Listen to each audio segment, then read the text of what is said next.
Price of freedom is death. We're coming to get our check. Black first, my brothers and my sisters, welcome to the Afro Elite YouTube channel.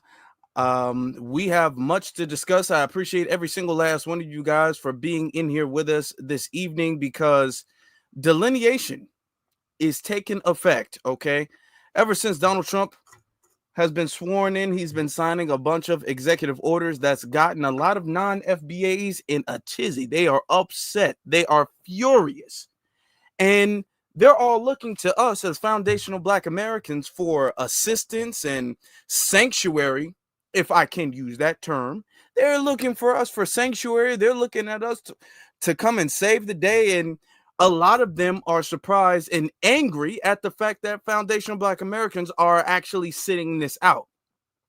So all of this talk about delineation is really starting to hit them now. It's really starting to sting. They was feeling it before, but now the pain is really kicking in. Now, as we continue with this, so we can make sure that everything is under the guise of fair use, we're going to play this disclaimer so we can understand that everything we play this evening is within the guise of fair use because it's for educational commentary and all that boo up the bam.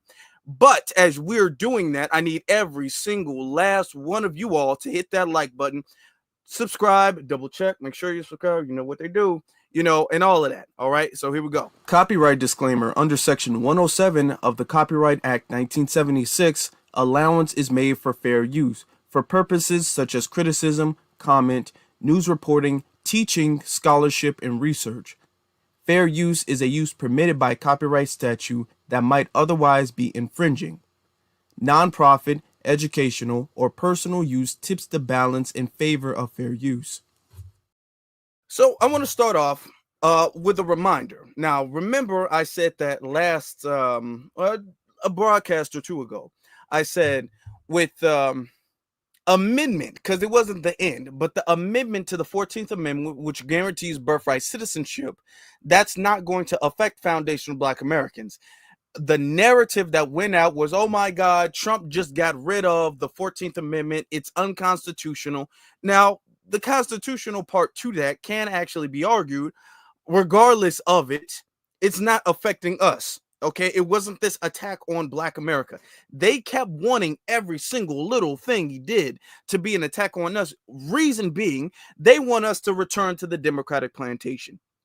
They want us to have, instead of buyer's remorse, what they want us to have is they want us to have voters' remorse. They want us to regret and be remorseful for voting for the couch. Everybody, including myself, because I did, everybody who voted for the couch, we good. We don't have voters' remorse. They want to build that up so that way come midterms and in next election they can be like, see, now y'all voted for the couch last time. Y'all voted for the couch last time and look what happened. So y'all better not do that no more. Y'all better come on now. We got to go with the lesser of two evils. I know you don't like them. I get it. But we got to go for the lesser of two evils. But they have an issue. The issue is the fact that we don't have voters remorse. Can we get some couch emojis in the chat room, brothers and sisters, my ladies and gentlemen? Can we get some couch emojis in the chat room? We don't have voters remorse. We good.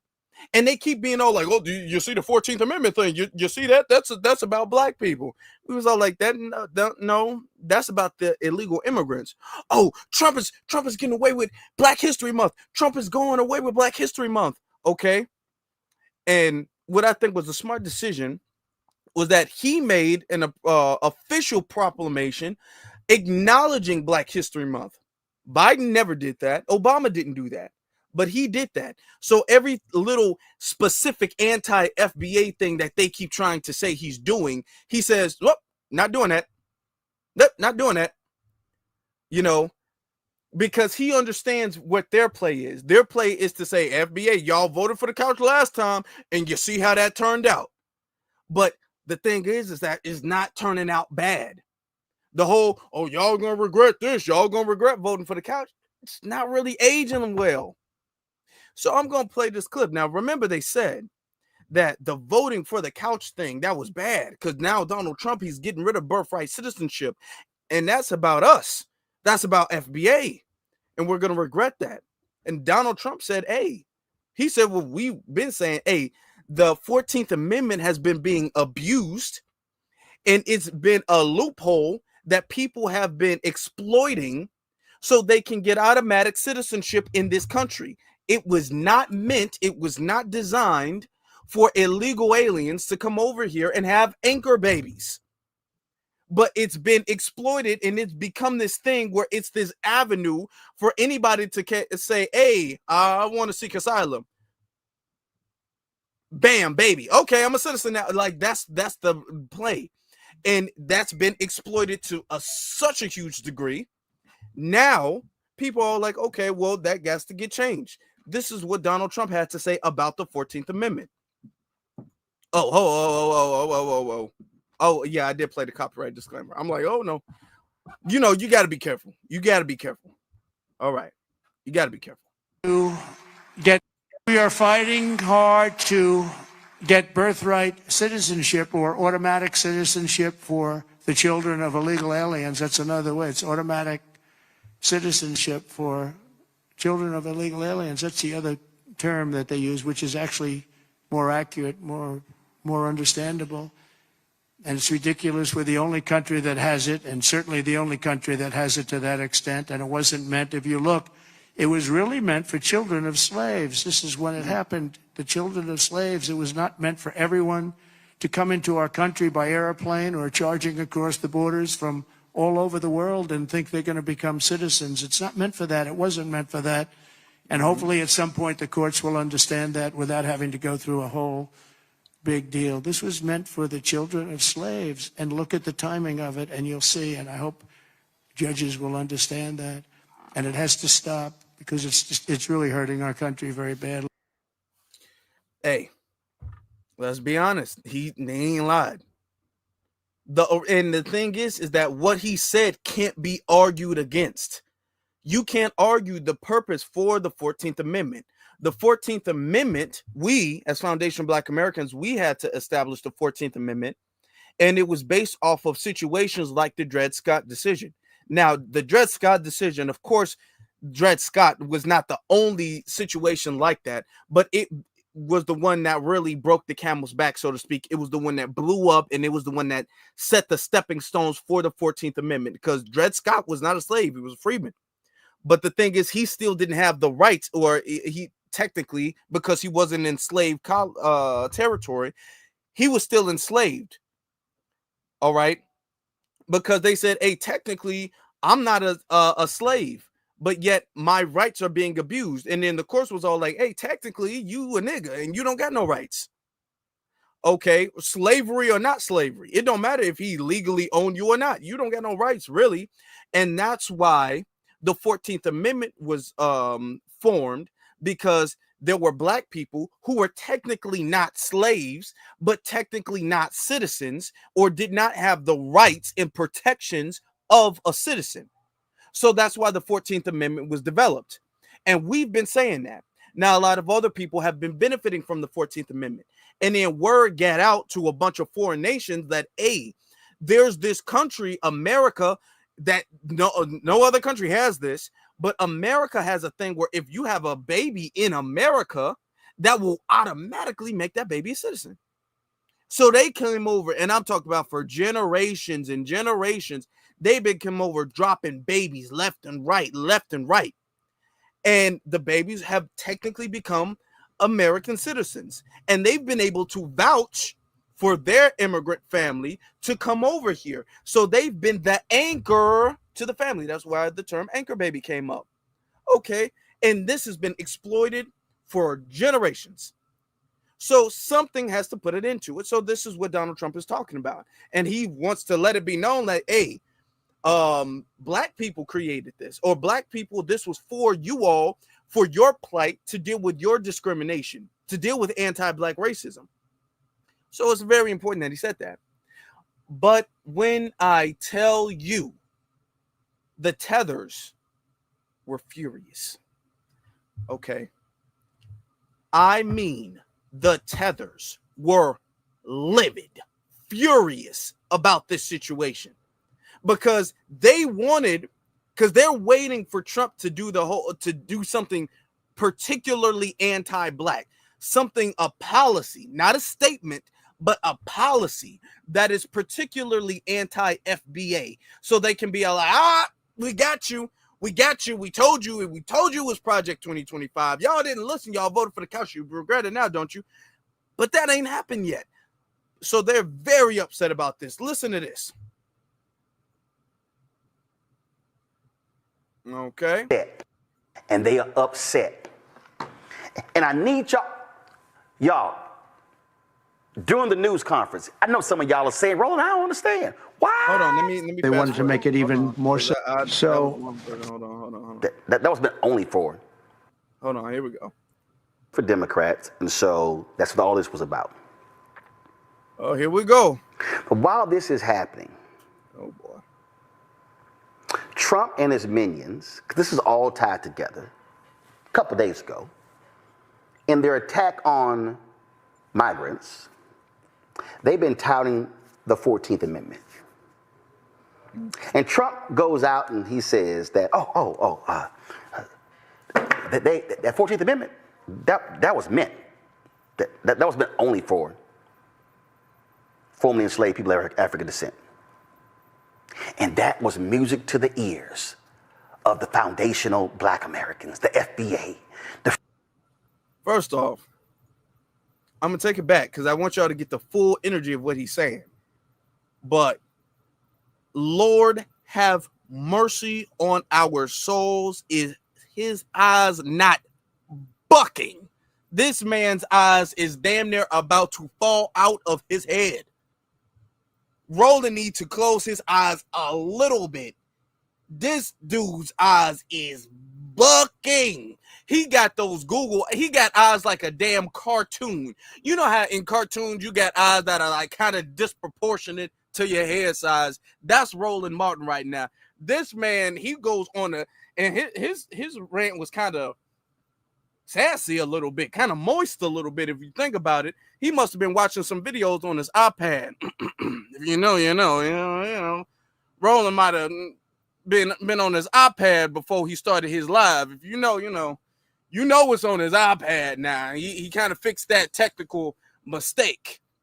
He had plugged the wrong device in, but you know what I'm saying is, Roland like to get warmed up before his live stream, if you know what I'm saying. Roland, you know how he get there. I just want to say, I mean, his eyes damn near falling out his head. Okay, he got a lot of energy for a lot of different reasons. But let me go back. Okay. Because he worked for Democrats, and so that's what all this was about. But while this is happening, Trump and his minions, 'cause this is all tied together, a couple of days ago, in their attack on migrants, they've been touting the 14th Amendment. And Trump goes out and he says that, that 14th Amendment, that was meant, that was meant only for formerly enslaved people of African descent. And that was music to the ears of the foundational Black Americans, the FBA, the freedmen, ADOS. Oh, they all on social media. See? It was only for us. That law was only for us. No law is only for one group of people.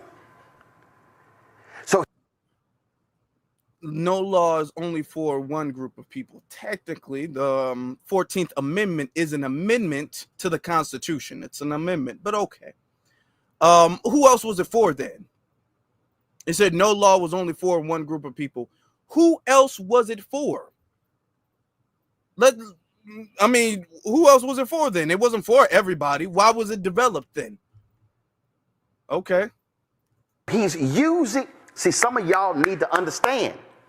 Y'all got to recognize what Bill Duke said in that movie, High Flying Bird. They invented a game on top of the game.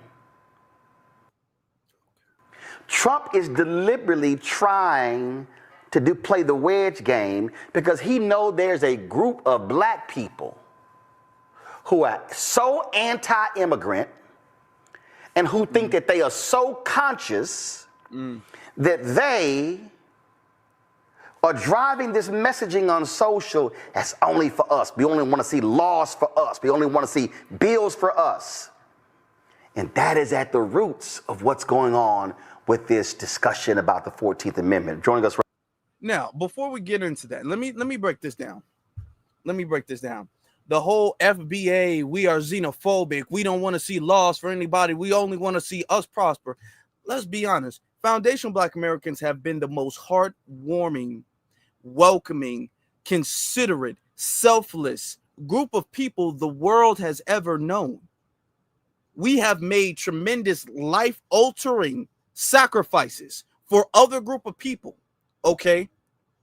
Just because we don't want to harm and we don't want to participate in the harming of other group of people. You can talk about Muhammad Ali and him sacrificing his career because he knew that Vietnam or the Vietnamese people were not his enemies and he didn't want to participate in what was going on in Vietnam. You can talk about the sacrifices we made when we were protesting in America against apartheid South Africa, okay? You can talk about even when the Italians tried to invade Ethiopia.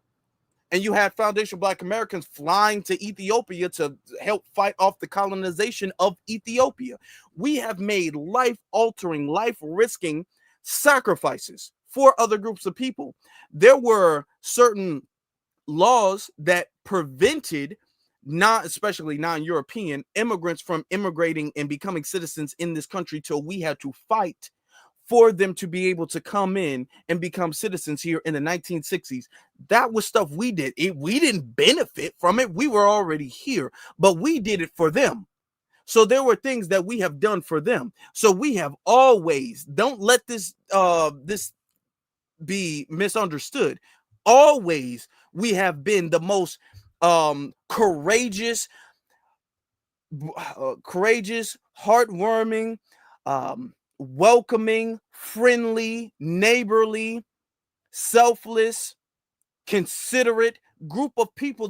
Name another group of people the world has ever known. Name another group of people. You can't, okay? Don't even hurt your head trying to figure it out. You can't do it. The issue is the fact that years after all of what we have done for all of these other groups of people, it's become a thing where these groups of people have gotten spoiled and entitled, and what we were unaware of is their anti-Black American sentiment that exists within their culture. When we're out here fighting for these other groups of people, now, of course, a lot of this was before the age of social media and all, so we were thinking like, hey, we all got the same oppressor, you know, I got your back, you got my back, you know what I'm saying? It don't matter who really work the hardest because we all on the same thing. We thinking we all on the same team. Little did we know these people got just as much anti-Black vitriol as our oppressors do.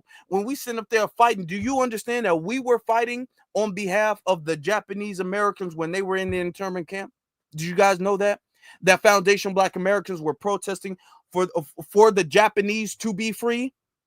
And you see how we get treated by the Japanese community. You see how we get treated by the Asian community. We were out here protesting when they were bombing Asia. We were out here doing that. We've been out here making these sacrifices for them, fighting for the rights for them to come over here, patriotizing their businesses, defending them when they were being discriminated against, only for them to pull a Latasha Harling situation, only for them to pull a Lupita Lying situation, okay? Only for them to do that stuff to us, and for them to have black faces in their television shows and a museum with monkeys on it, comparing that to Black people. So now that we're hip to the game of all of this anti-FBA vitriol, and the fact that, which is why we have never gotten it in return, why we have never gotten this type of reciprocity, why we have only been putting in the pot and nobody else been putting in the pot. We keep putting in for everybody and nobody else is putting in, and we kept wondering, hey, why is nobody else putting in? We keep putting in for everybody else to eat, and we the only ones putting in. Well, why you ain't putting in? Why you ain't putting in? Oh, because you all hate us. Oh, okay, that makes sense now. Okay. So now that we hip to the game, we all like, hey, what's yours is yours, what's mine is mine. You over here, I'm over here. And now people are starting to really feel the pain of that. So what Roland is saying, oh, you guys want laws just for you, laws just for you. Well, first off, let's be very clear. We have understood that the laws that we fight for, that we think is mutually going to be for everybody and is going to uplift all disenfranchised people, marginalized people, we understand that we get filtered to the bottom of that stuff, like with affirmative action, like with DEI, like with all of these other minority assistance programs and things like that. We get pushed to the back of the line. Everybody else leaps ahead of us when they have no business doing so, when they have not been discriminated like we have, they have not worked like we have, and we get pushed to the back of the line. So we get the finesse.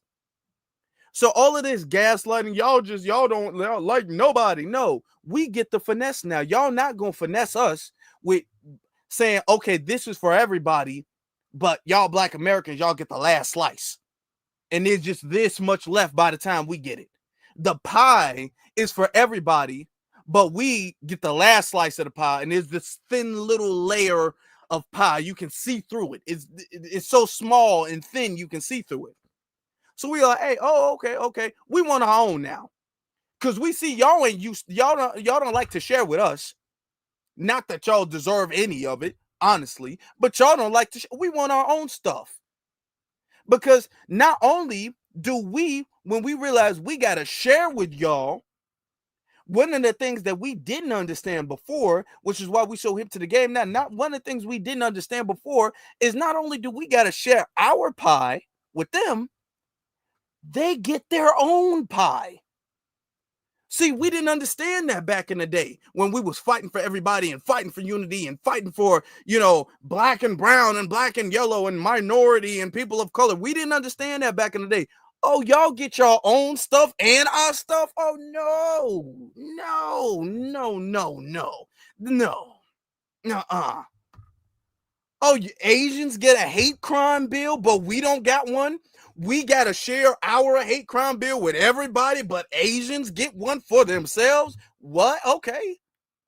Oh, so there's specific programs for Spanish-speaking people, which is really Mexican, because when the black people speak Spanish, they always say it's not good enough. But when the Mexicans speak Spanish, it's fine. When the Hispanics speak Spanish, it's fine. So there's programs for them, programs for Hispanic and Latino immigrants. So they get all types of little specific set-asides and specific privileges in specific legislation. They get specific resources specifically for their community. And we got to share what's ours with everybody. But we get the last, no, y'all should have never let us figure that out. We know now it's too late. It's way too late. So yeah, now we want our own stuff. Now we want something. We looking through the fine print. We send up there with a piece of paper. We looking through it like, okay, all right, this cool. Hey, what's this? This people of color. Yeah, you gonna let me scratch that out. Yeah, you gonna have to rewrite this people of color thing. We not doing. What do you mean, and women? No, let me circle that. Don't put that there no more. We doing the paperwork with them. Hold on, where's my? Because we can use it for different circumstances. Y'all remember we ain't did this in a minute. Y'all remember? Hold on. Come on, get out. I'm trying to grab this one particular pen. Remember the red pen? Remember what we do with the red pen? Like teachers, when teachers are in school and teachers circle all of the things that are incorrect and all of the things that are misspelled. So we looking through everything. Like, okay, I see a people of color here, scratch. You put an X on that. Okay, minority, X on that. Okay, you did people of color again. Let me just circle that. Oh yeah, we looking through everything now because we not about to be finessed. Y'all let us up. Y'all, we hip to the game now. We are hip to the game. Oh no, we're not about to be finessed. So don't be coming out with this is anti-immigrant. This ain't anti nothing. This is fair. This is what needs to happen. How we fighting for everybody and we the ones with the smallest piece of anything? No. So there does need to be specific things for our lineage of people. Yes, it does. That don't make us xenophobic. That don't make us anti anything. Okay? That's the way things should be happening. Because when we fight for everybody, we wind up being the last to benefit from it, and everybody else benefits more, and then we get the stigma. Let's be clear with that. We get the stigma for all of this stuff. Well, the whole affirmative action and the whole DEI and the whole woke and critical race theory and all of this stuff, we get stigmatized for all of these things that other groups of people benefit from. When we in college, they say, well, that's because of affirmative action. When Asians are the ones benefiting from that. Or, that's a DEI hire. You mean white women? So we get stigmatized and we don't even benefit? No, hey, no. Oh, no, no more. Not no more. But he keeps going on with his rant. Oh, he goes on. Right now, my guest is Carla McAndrews, Director of the Legal Defense Fund's Thurgood Marshall Institute. Carla, I'm adding you to this because all of this ties together, Carla. It is meant to drive wedges between Black, Latino, Asian, Native American. The right. We're not connected. We are not connected with any of those groups of people. Lawsuits, Harvard and affirmative action programs meant to drive the wedge. And there are Black people who are falling for the okie doke, who are playing right into it, who think that, oh no, these are things that are just for us, when it's been established by the Supreme Court that the 14th Amendment does not only apply to the descendants of formerly enslaved people of African descent. Folk need to realize the game that is being played. This is a master race strategy that is being employed as we speak, and is unfolding every single day. Now, when you say the Supreme Court has established that the 14th Amendment is not just for us, nobody said that it was just for us. We said the original intent of the 14th Amendment was for descendants of slaves, was for us, was for foundational Black Americans. That's the original intent. Now, in application, it's been used universally and everybody else has benefited from it. All right. So let's be very clear, all right? Don't let them switch Definitely. up the Thank language. you for having me today. I think you're hitting on the core issue here, is that citizenship has always been narrowly construed to only include a certain group, and it's been very exclusionary. So if you go back to 1790 with the Naturalization Act, it was limited to free white males.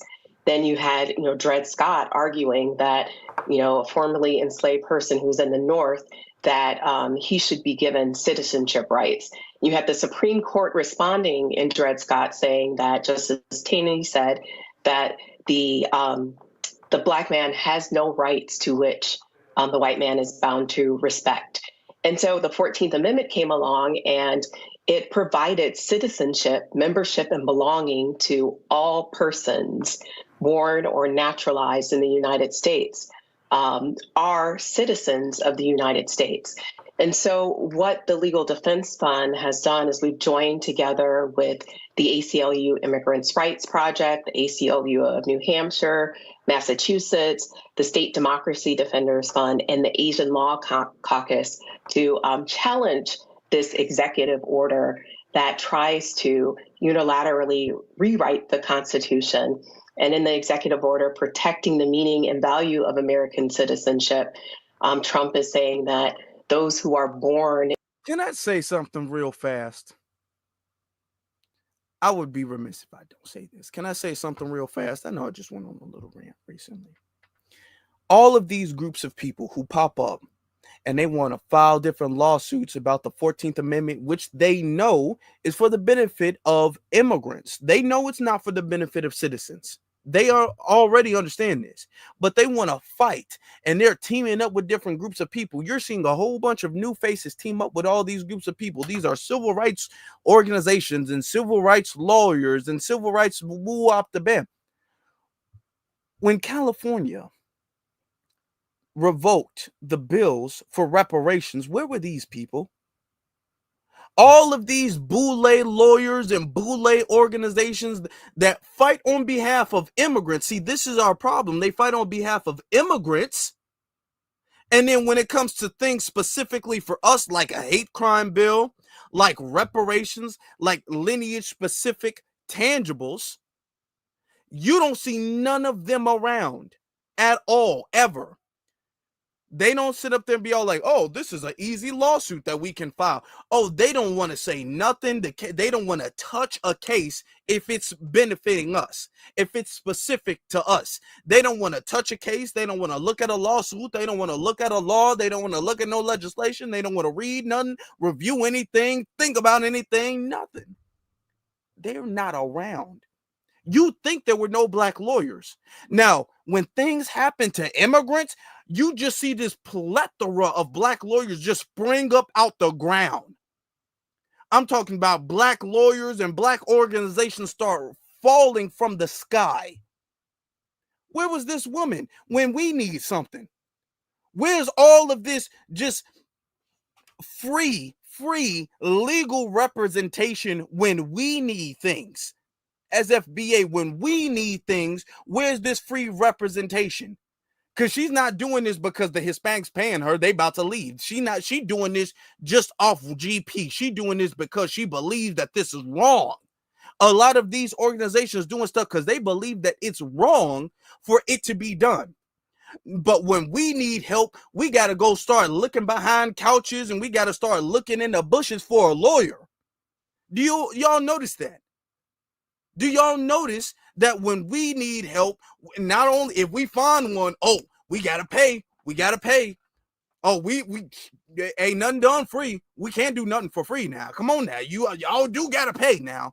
When we need legal representation, we're gonna have to search and find somebody, and we gotta pay them.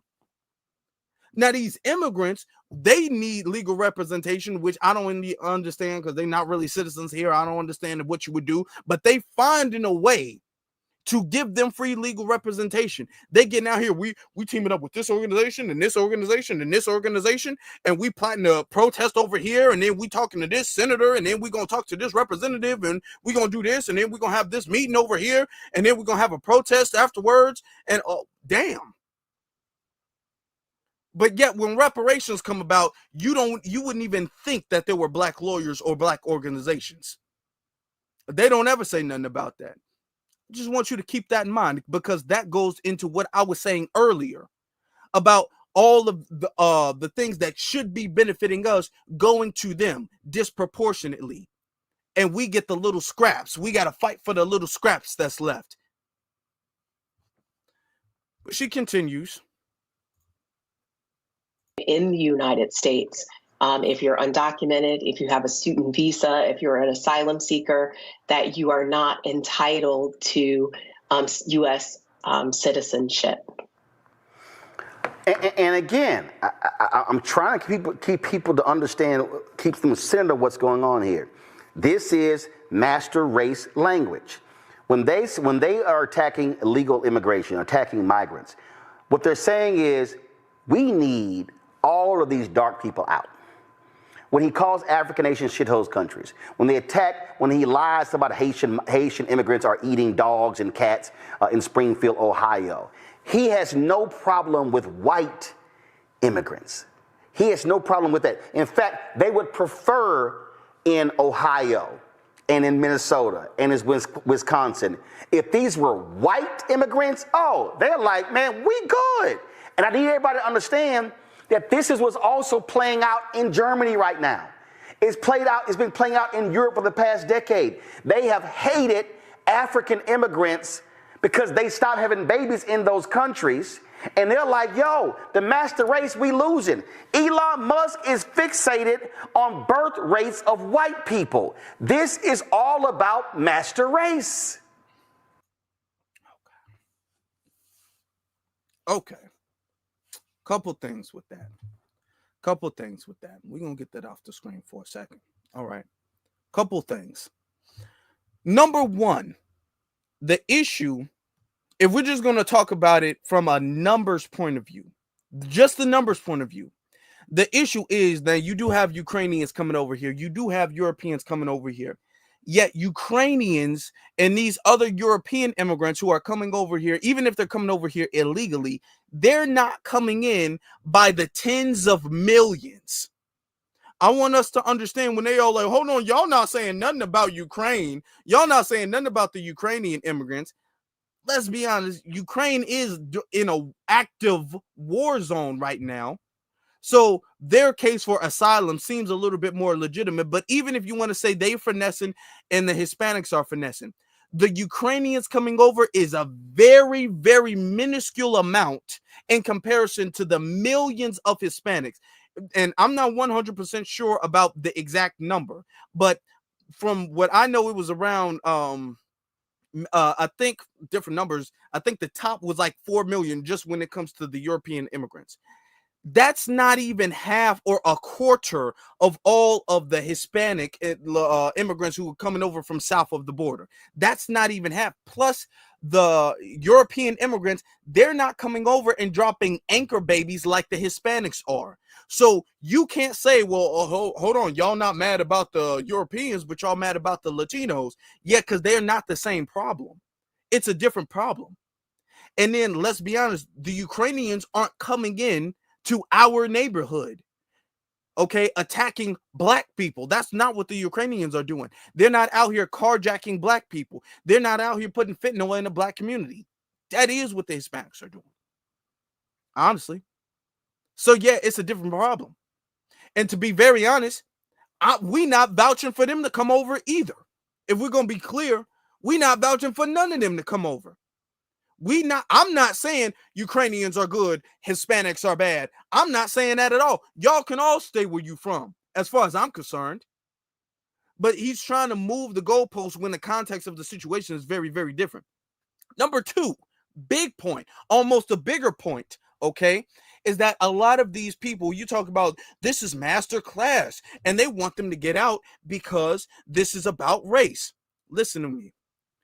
White supremacy always takes both sides of the argument. Yes, a lot of these people are coming over. They got brown skin. They got dark kind of woolly hair. A lot of these people are too Negro-esque for their safety. That's true. But you talk about master class. A lot of these people coming over here identify as white. Let's be very clear with that. Let's not ignore the fact that white supremacy has used immigration as a device that populates their numbers, that grows their numbers. We can't forget about that. We cannot forget about the fact that they have used them when they needed to strategically, when they needed to grow their population size. So they have used immigrants and they have put them in the white categorization, just like they did with the Italians and the Irish and all these Greeks and people, these Europeans who are not originally considered white, but when they needed to be, when it was advantageous for them to be considered white, they became white. Okay, they went through the trials and tribulations.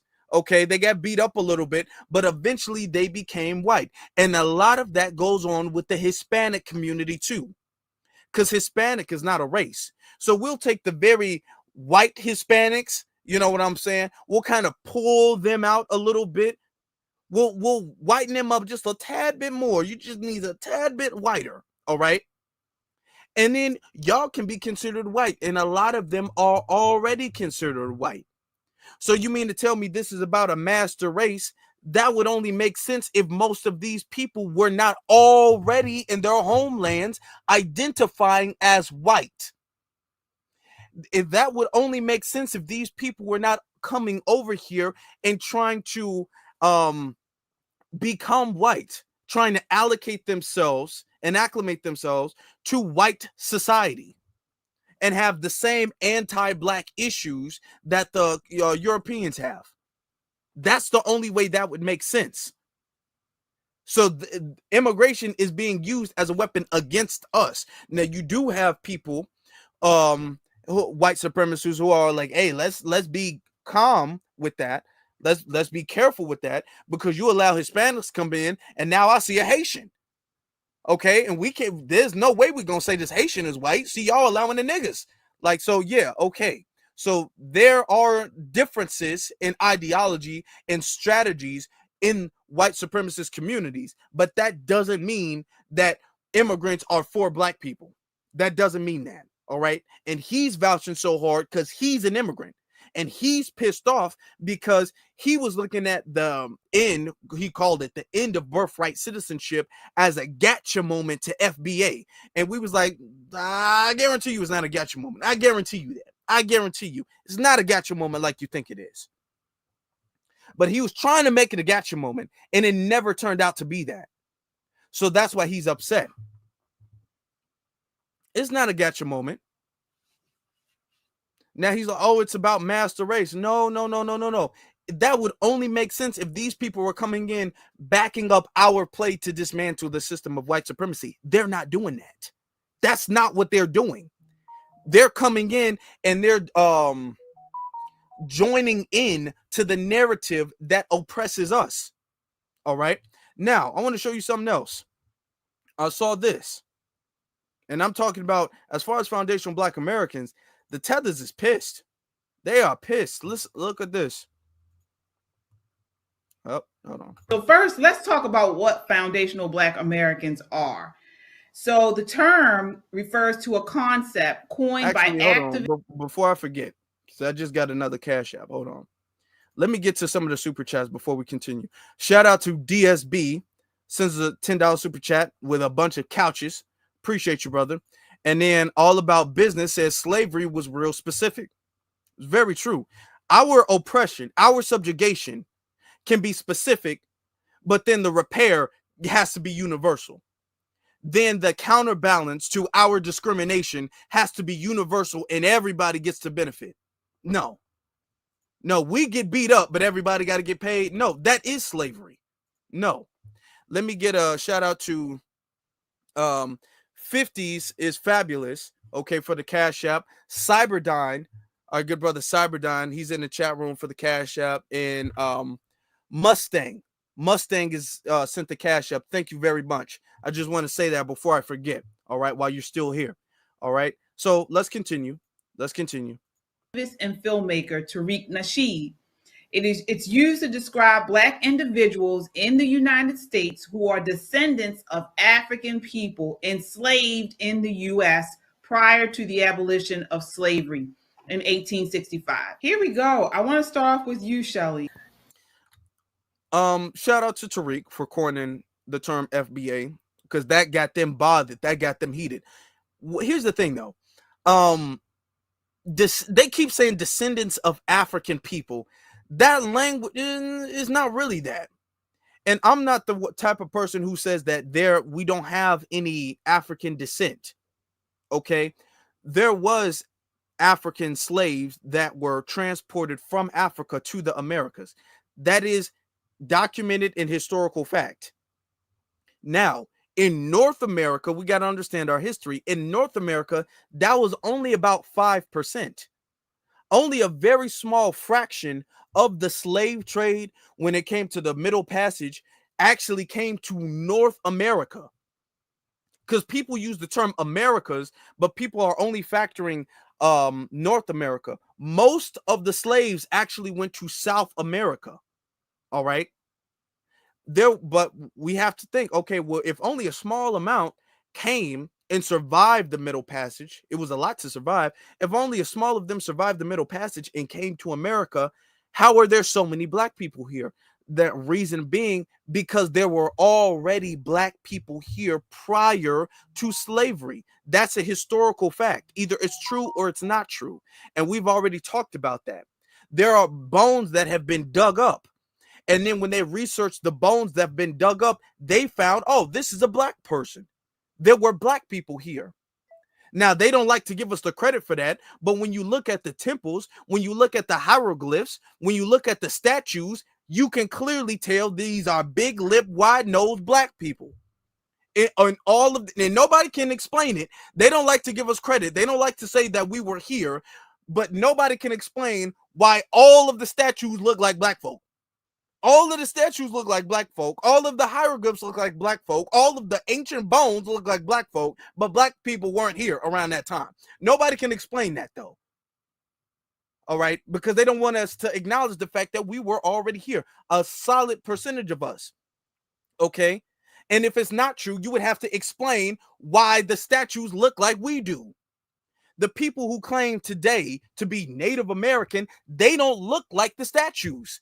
I look more like the statues than the people who claim to be Native American today. Okay? They look like, damn it, Jack Harlow claiming to be Native American and Justin Timberlake claiming to be Native American. The statues don't look like them. They look like me. They look like you. The hieroglyphs on the temples, they don't look like them. They look like us. But we weren't here when they were built. How does that make sense? So when we say foundational Black American, we're talking about the people who are within the Black racial category, all right? So you can say they're African descent, but a large percentage of them were actually indigenous to this land. And they keep trying to say of African descent because they want to separate us from being indigenous. They don't want to acknowledge that we are indigenous to this land, all right? So anytime they say that, catch it, because that's them trying to divorce us from being indigenous. That's them trying to separate, being slick and trying to separate us from any indigenous claim. All right. So we got to be careful and we got to catch it when we see it. All right. But let's continue. My never to be humble opinion is that this movement is a way to further segregate and divide Black people, give me a second, and have these FBAs use this one as a good separation technique or a good segregation technique. Now, let me say this. I don't give a damn who you associate. Now, just keep this in mind. Just remember what she's saying. I'm not going to interrupt like that.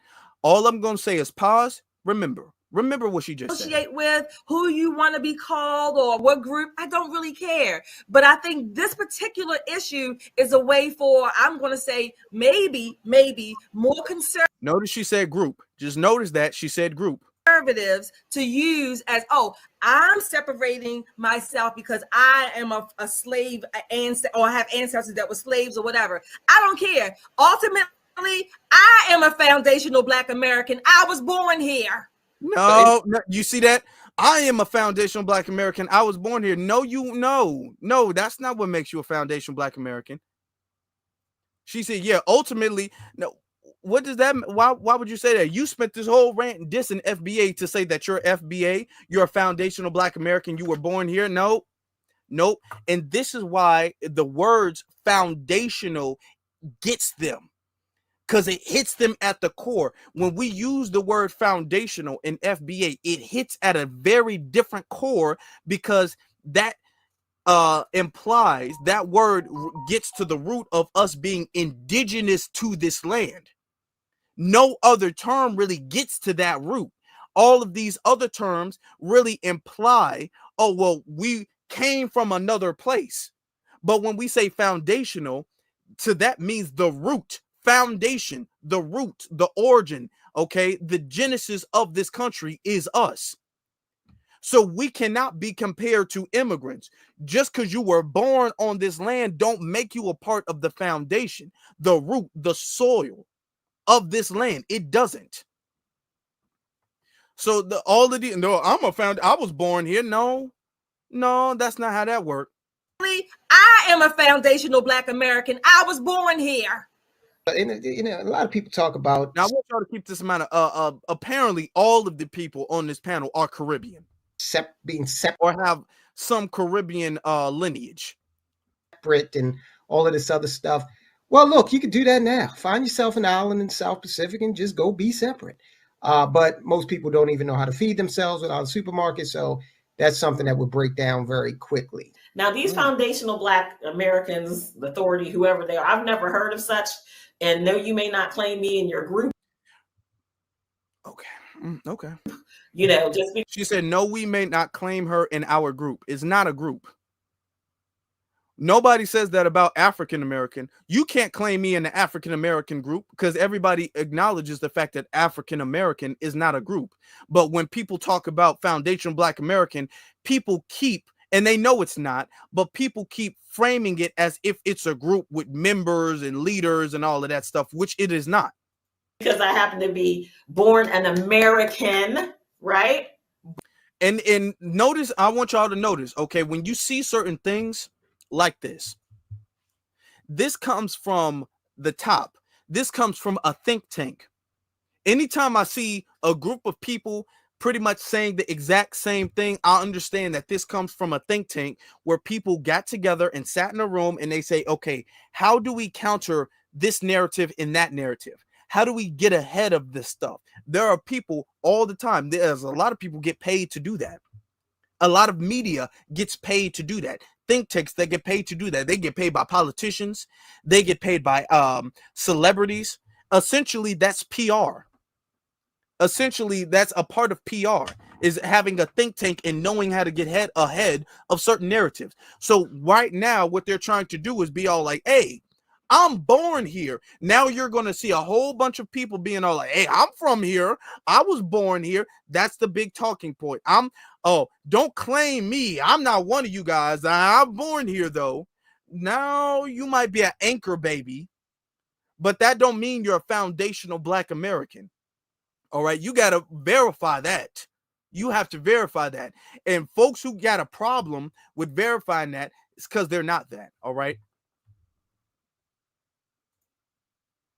Born an American with beautifully melanated skin, but American nonetheless, right? We're not going to start dividing ourselves into these little pockets that make it easier for people to take advantage of other people. And let me tell you something. I'm sick of FBAs. Okay. I'm sick of them too. I'm just sick of people begging all the damn time. Yeah. You can actually walk down Baltimore and step in human feces, and it's generally from an FBA. Okay. So first, let's talk about what all of them laugh. Okay. In the last part, listen. They said the quiet part out loud. Just listen to the last part. Yeah. You can actually walk down Baltimore and step in human feces, and it's generally from an FBA. Okay. All right. Okay. Just keep that energy. Now, here's the thing. And these are the narratives and the talking points, which is why we not sitting up here defending all of this Pan-African stuff. We not on that anymore, because that's what they talk about now. I'm not talking about just FBA. They've been saying that about our lineage for the longest time. Calling us akadas, calling us all these slurs and all this derogatory stuff, and reinforcing or perpetuating the narrative of all of these negative stereotypes about us. They've been on that type of energy for the longest time. I did another live stream last year, a few months ago, where a whole bunch of women like, well, that's because Black Americans, they don't really know where they come from. And Black Americans, they don't know where they come. Okay. Remember that? We don't know where we come from. First off, let's be honest. You going to Baltimore and you just walking around and you just see human feces everywhere. That's a white supremacist narrative. Ain't nowhere. And even listen to me. Listen. Even homeless people, you can go around and see homeless people. Homeless people aren't just sitting up there out here defecating in the streets, just on the park bench, just popping a squat and, dropping that's not what homeless. I'm talking about. They don't have a house. They in a tent or a cardboard box, and they are not out here just doing that all in the streets like that. So you sitting up there walking, that's a white supremacist narrative. That no, we don't do that. You don't walk around and just step in human all the time. You don't do that. Not in Baltimore, not in Chicago, not in the worst ghettos in this country do you see us just doing any of that. All right. If we're gonna be honest, can we go there? Because y'all brought it up, not me. Y'all brought it up. If we go back to where you are from, ma'am, see, this is why you shouldn't have started with us. You shouldn't have started. Okay. Don't bite off more than you can chew. Because if we go back to your homeland, your home country, we can actually find folks doing that. If we go back to your country, we can find that. Where there's feces, human feces just laying in the street. We can actually find that there. That doesn't exist here. That does exist over there. If we're going to be real, that does exist over there. Why you want to talk about us? Oh, and most of the time it's FBA. Now, when we say something about y'all homeland, when we say something about the bush meat and all that stuff, now a lot of people can be all like, well, why Tariq got to go in on the immigrants like that? Why Tariq got to do that? That's so divisive. That's so divisive. Was she not saying not divisive? I'm sick of FBA's begging all the time. If you can walk in Baltimore, you can step in human feces in there. Most of the time, that's the FBA. Oh, is that not divisive? Oh, they press the red button for divisive. Is that not divisive? We're the Pan-Africans. Weren't y'all originally in the same exact video talking about how we need to stick together and talking about how FBA are divisive? And then later on in the video, y'all can't literally hide y'all anti-FBA vitriol long enough to not diss us in the video, y'all calling us divisive. Ain't that some irony? Y'all gonna say we divisive and we separating ourselves, and then later on in the video say, I'm sick of y'all begging. Y'all be stepping in crap all the time, and it's mostly from y'all. Oh, y'all can't even hide it that long. Y'all couldn't wait 10 minutes for y'all this. Okay, all right. We divisive. Okay, and y'all diss us in the same video. Y'all calling us divisive. The irony is crazy. It really is. It's triggering to y'all. And this is why y'all are upset, because we all like, okay, if that's the case, y'all fight for y'all. So, and another reason why delineation is so very important is because you want to claim that all of this stuff going on in the hood and the ghetto is FBA. That's not true. It's a lot of non-FBAs that live in the hood. It's a lot of anchor babies that live in the hood. Let's be clear with that. So the whole narrative that the hood or the ghetto, that's FBA and that's FBA culture. No, a whole lot of that is y'all, if we're gonna be honest. And then when we say, oh, you know, y'all did that. Okay, you know that person who just robbed that liquor store, you know that person is Jamaican, you know that person is Haitian.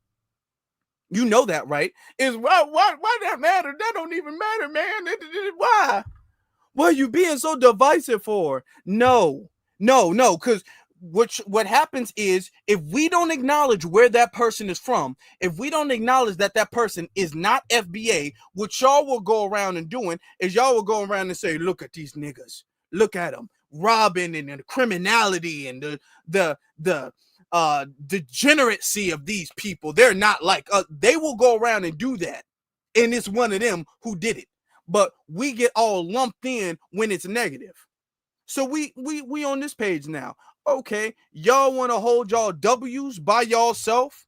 Y'all want to hold your little degrees and all that stuff? Okay, fine. If you're going to hold your W with one hand, you got to hold your L's with the other hand. That's how it's going to be. But the whole thing of, well, if it's an L, the whole black community, mainly us, we got to hold the L.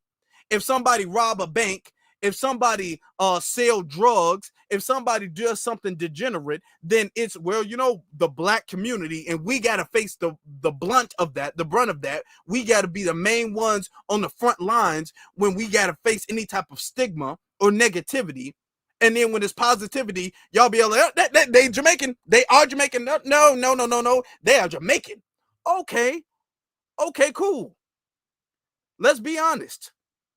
Because remember when Usain Bolt, when he was winning, we was like, oh, okay, a black man, the fastest man in the world, a Jamaican man. Remember that?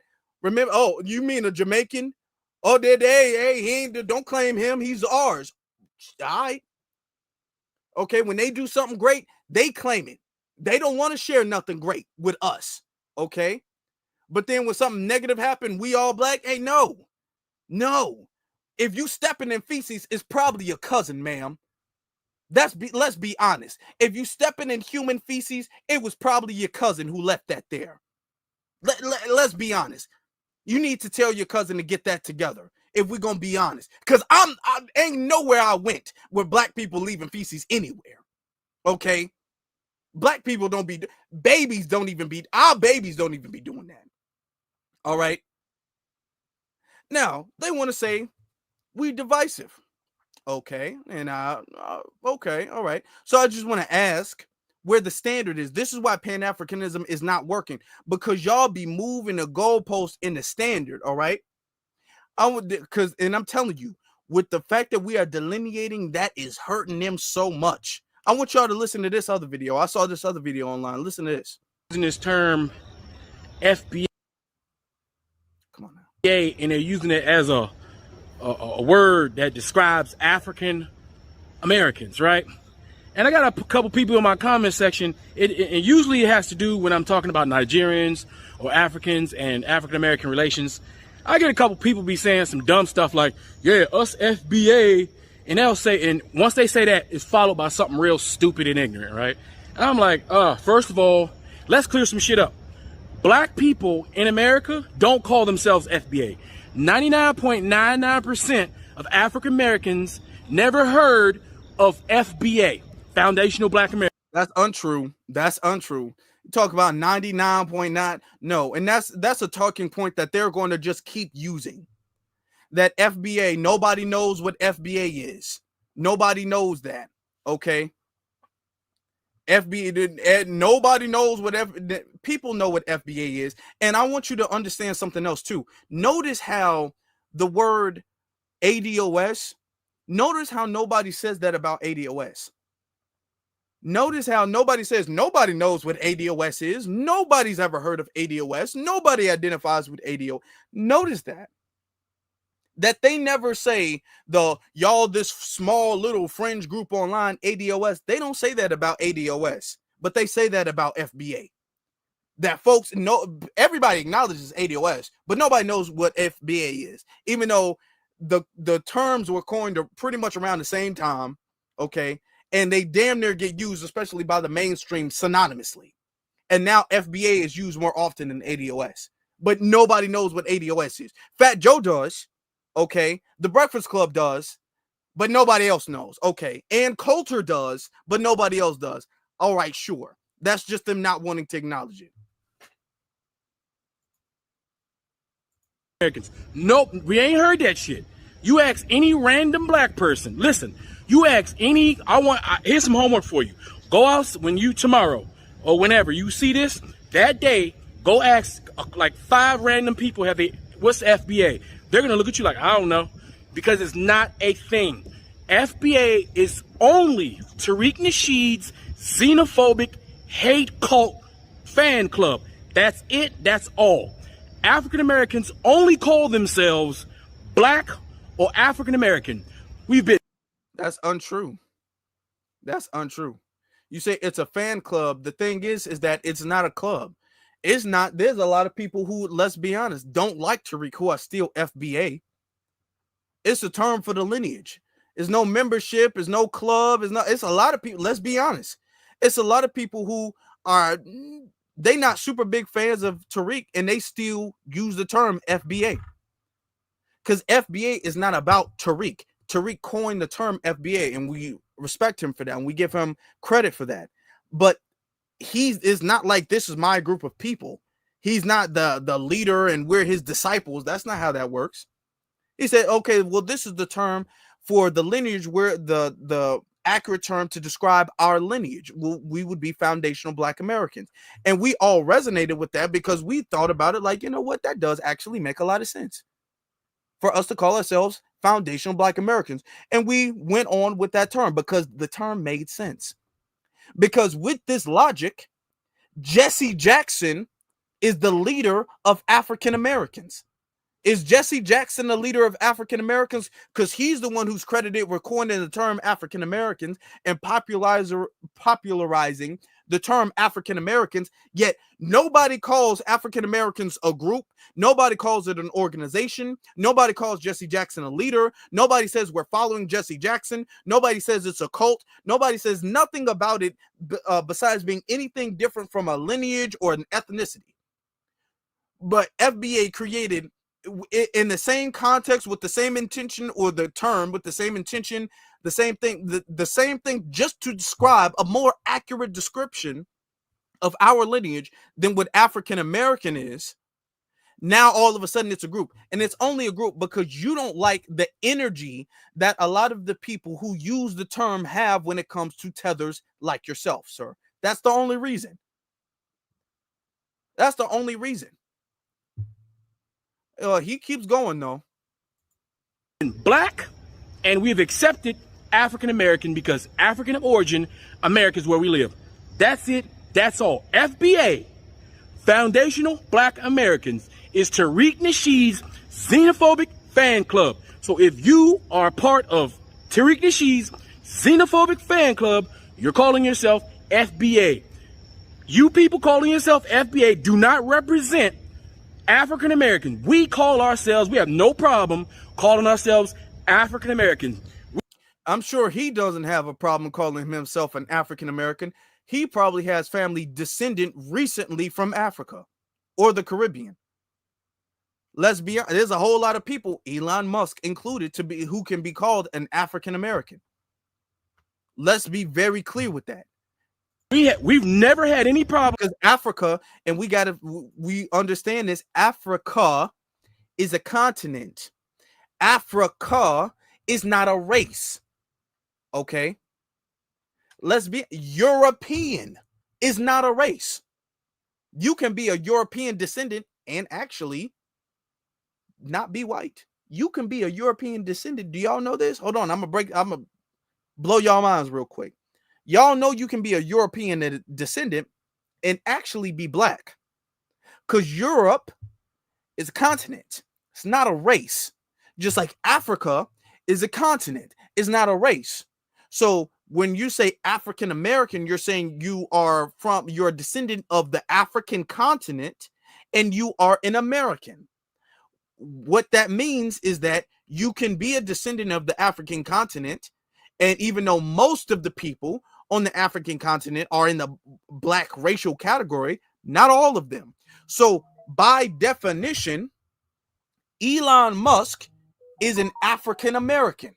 He is a descendant from the continent of Africa, and he is a citizen in America. He is an African American by all sense of the term, which is why we understand that, hey, this African American thing, that leaves too much room for error here. There's too many little loopholes here. That's not nearly specific enough for you to say, oh, you got to be a descendant of Africa, and you don't like, hey, that's too much room. We need something more specific for us. Let's be honest, even the people in Africa, they don't refer to themselves as African, because Africa is the continent. Just like we are in America, we refer to ourselves as America because America is a country. But you don't see us referring to ourselves as North American. We don't say, hey, I'm a North American man. No, what? You're a North American man. We don't refer to ourselves as North American, because that's most people don't really refer to themselves by the continent. They refer to themselves by the country that they're from. Only when it comes to Africa do we have to act as if the continent is also an ethnicity, and it's also a nationality, and it's also a race. Only with Africa do we play this game where Africa is everything. Africa is a continent, and no disrespect. I'm not trying to say this in a disrespectful manner, but it is. It's a continent. And there can be multiple races of people that live in this continent. So you do not have to be black to be an African American, just like Elon Musk, which is why that term has a lot of flaws in it. Not only that, that term also separates any claim that we have when it comes to the verbiage of us trying to claim indigenous.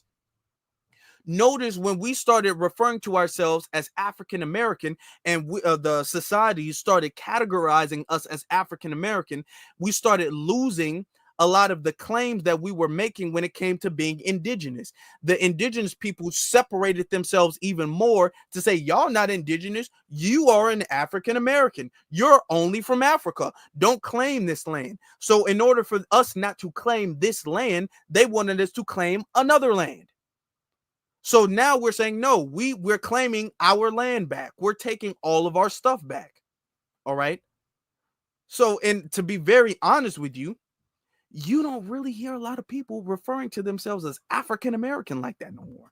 Not really. Now, even if they don't use the term FBA, they'll use like Black or Black American. Most people have we've culturally kind of evolved away from African American. You don't really see African American be used in a public lexicon like you used to. Not really. That term is kind of fading away, to be very honest. All right. He's almost done here. With Africans, we may have not been as aware of our West African culture as we should have, but it's through no fault of our own.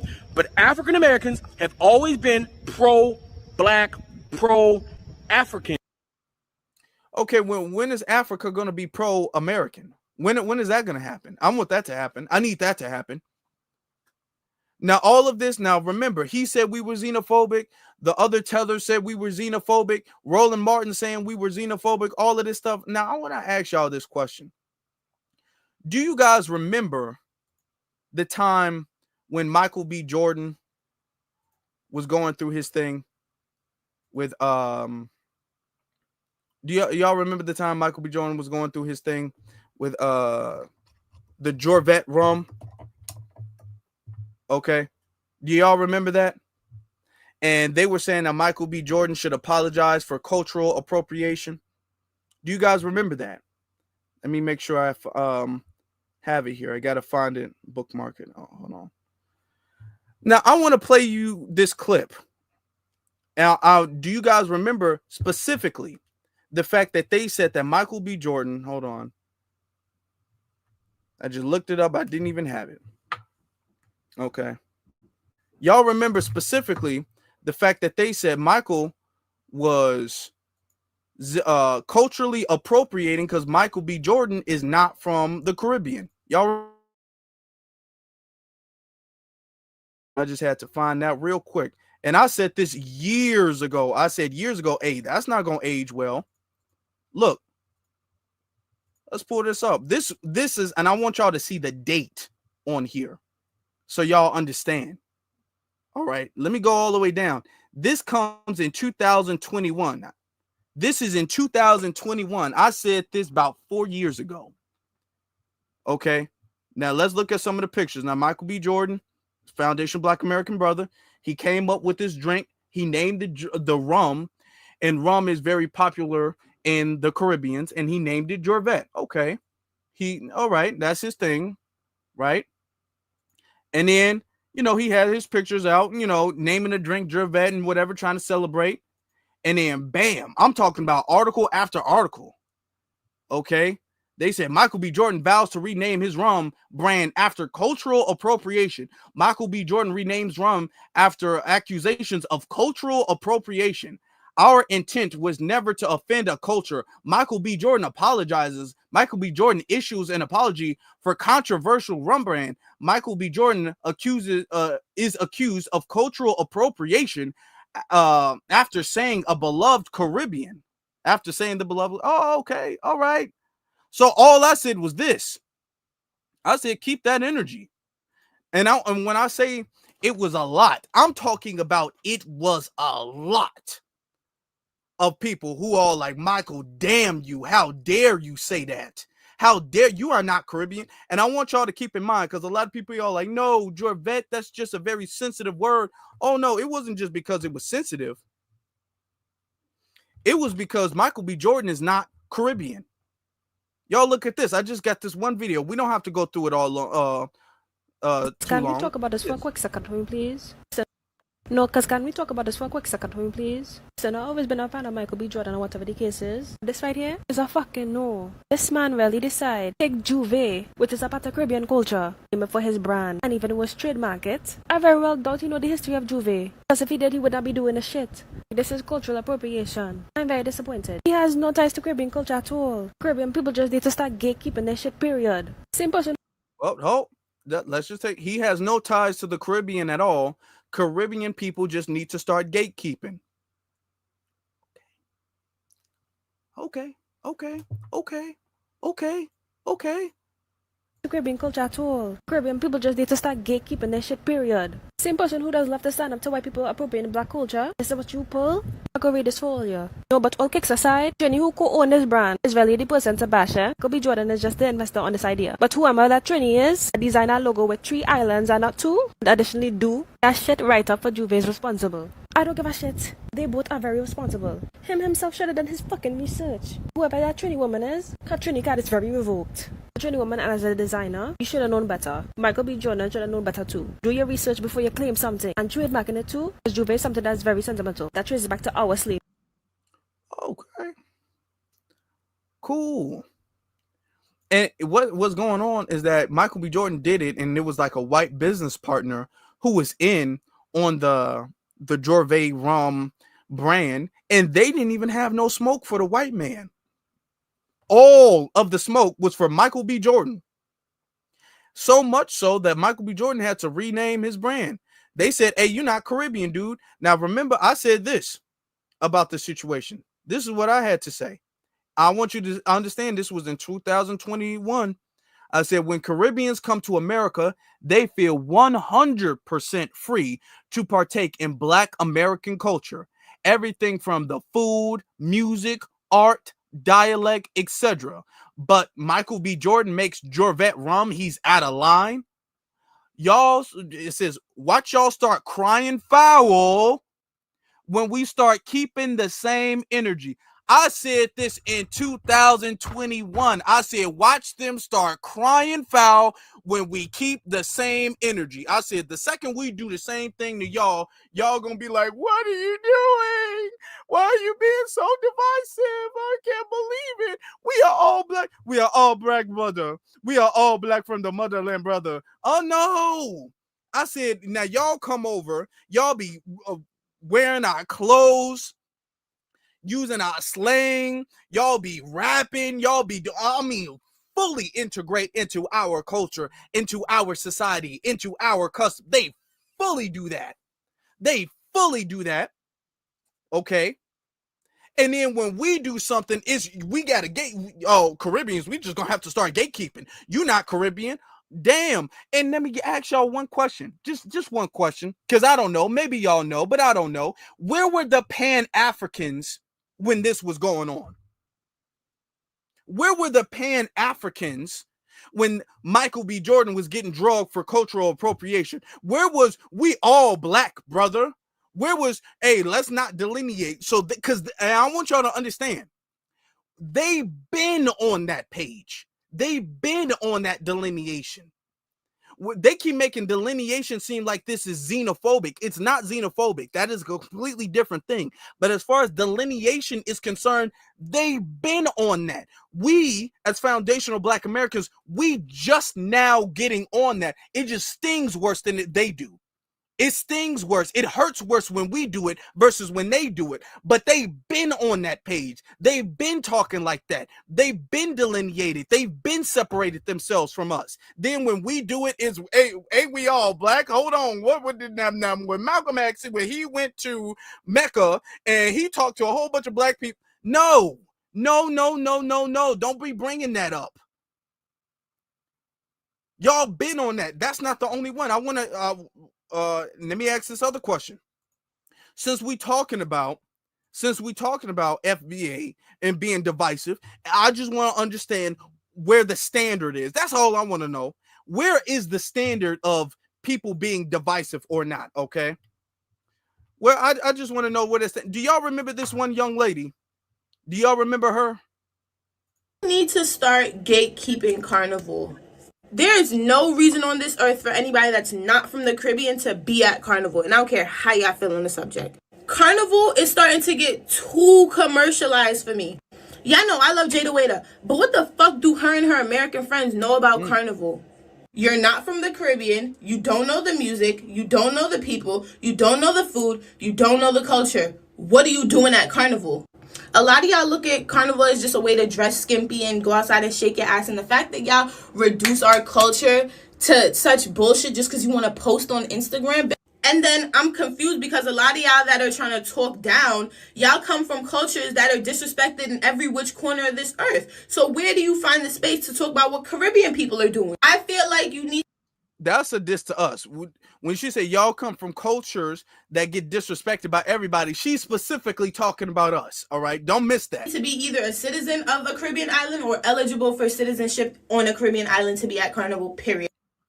You need to be a citizen of the Caribbean island or eligible for citizenship of the Caribbean to be participate at Carnival, period. Here's my thing. I'm not tripping on no Carnival. I'm not tripping on Carnival. But my whole thing is this. My whole thing is, if this is the energy we keeping, where are the Pan-Africans who be calling us divisive? Now remember, this dude up here saying that foundational Black Americans is a xenophobic. Because I see a lot of people still using this. Hold on, listen. First of all, let's clear some shit up. Black people in America don't call themselves FBA. 99.99% of African Americans never heard of FBA, Foundational Black Americans. Nope, we ain't heard that shit. You ask any random black person, listen, what's FBA? They're gonna look at you like, I don't know, because it's not a thing. FBA is only Tariq Nasheed's xenophobic hate cult fan club. It's a xenophobic hate club fan club. Now, when she says something, is this not divisive? Is this Pan-African? Is this about unity? Now, when they say stuff that's with Michael B. Jordan, they making videos, dragging him. We can't go to Carnival. We can't participate in y'all culture. Don't nobody come up out the woodworks and defend us and vouch for us and say, oh no, these are our African brothers and sisters. They should feel welcome to participate in our holidays. They should feel welcome to participate in our celebrations and all this and all that. Nobody says that on our behalf. But then when we say, okay, you know what, rap is an FBA creation. It's not just black. Juneteenth, that's about FBA. It's not just about black people. They be all like, whoa, whoa, whoa, whoa, whoa. What do you mean? No, you know damn well, because y'all been on that page. Y'all have been on that page. Let me be very clear. And I'm saying this, and I understand that there's a lot of non-FBAs, okay, who got our back. And I want to say this. The issue is not the fact that we hate you guys. It's not the fact that we wish harm, because we don't wish harm on you guys. We don't wish bad on you guys. We're not happy when bad things happen to you guys. But what we are doing is practicing the same energy. Okay, we actually don't have the hate that y'all have, because we only practicing that energy because we want our group to prosper. All right, y'all practicing this energy out of jealousy and hatred. We don't have jealousy and hatred for other ethnic groups of people. We don't. Y'all do. We practice in this energy because we understand that our energy has been abused, it's been misused, our efforts, our hearts essentially has been taken advantage of. And we are saying we are done being taken advantage of by other groups of people. So, hey, man, I hate to see you struggling, but I don't got nothing for you. Y'all like to see us struggling because it makes y'all feel good, because y'all really have a lot of low self-esteem and y'all like to look up and y'all like to be like, ha, we doing better than y'all. That's what y'all like to do. Let's keep it a bean. Let's keep it real. That's the situation. That's the reality.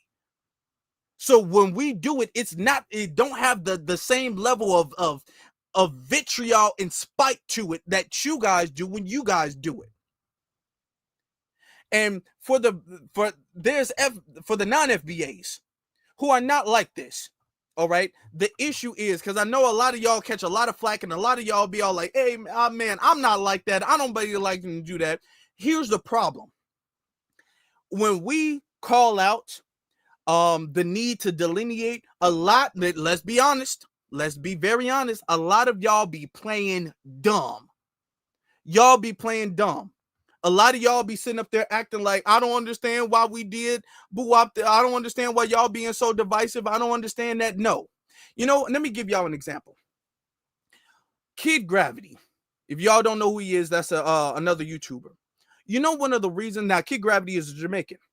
You know, one of the reasons why Kid Gravity has a lot of respect from foundational Black Americans is because Kid Gravity is honest. Kid Gravity didn't come up trying to pretend to be an FBA. Kid Gravity didn't do that. Kid Gravity acknowledged, he was like, hey, you know, I'm Jamaican, but I'm on your team.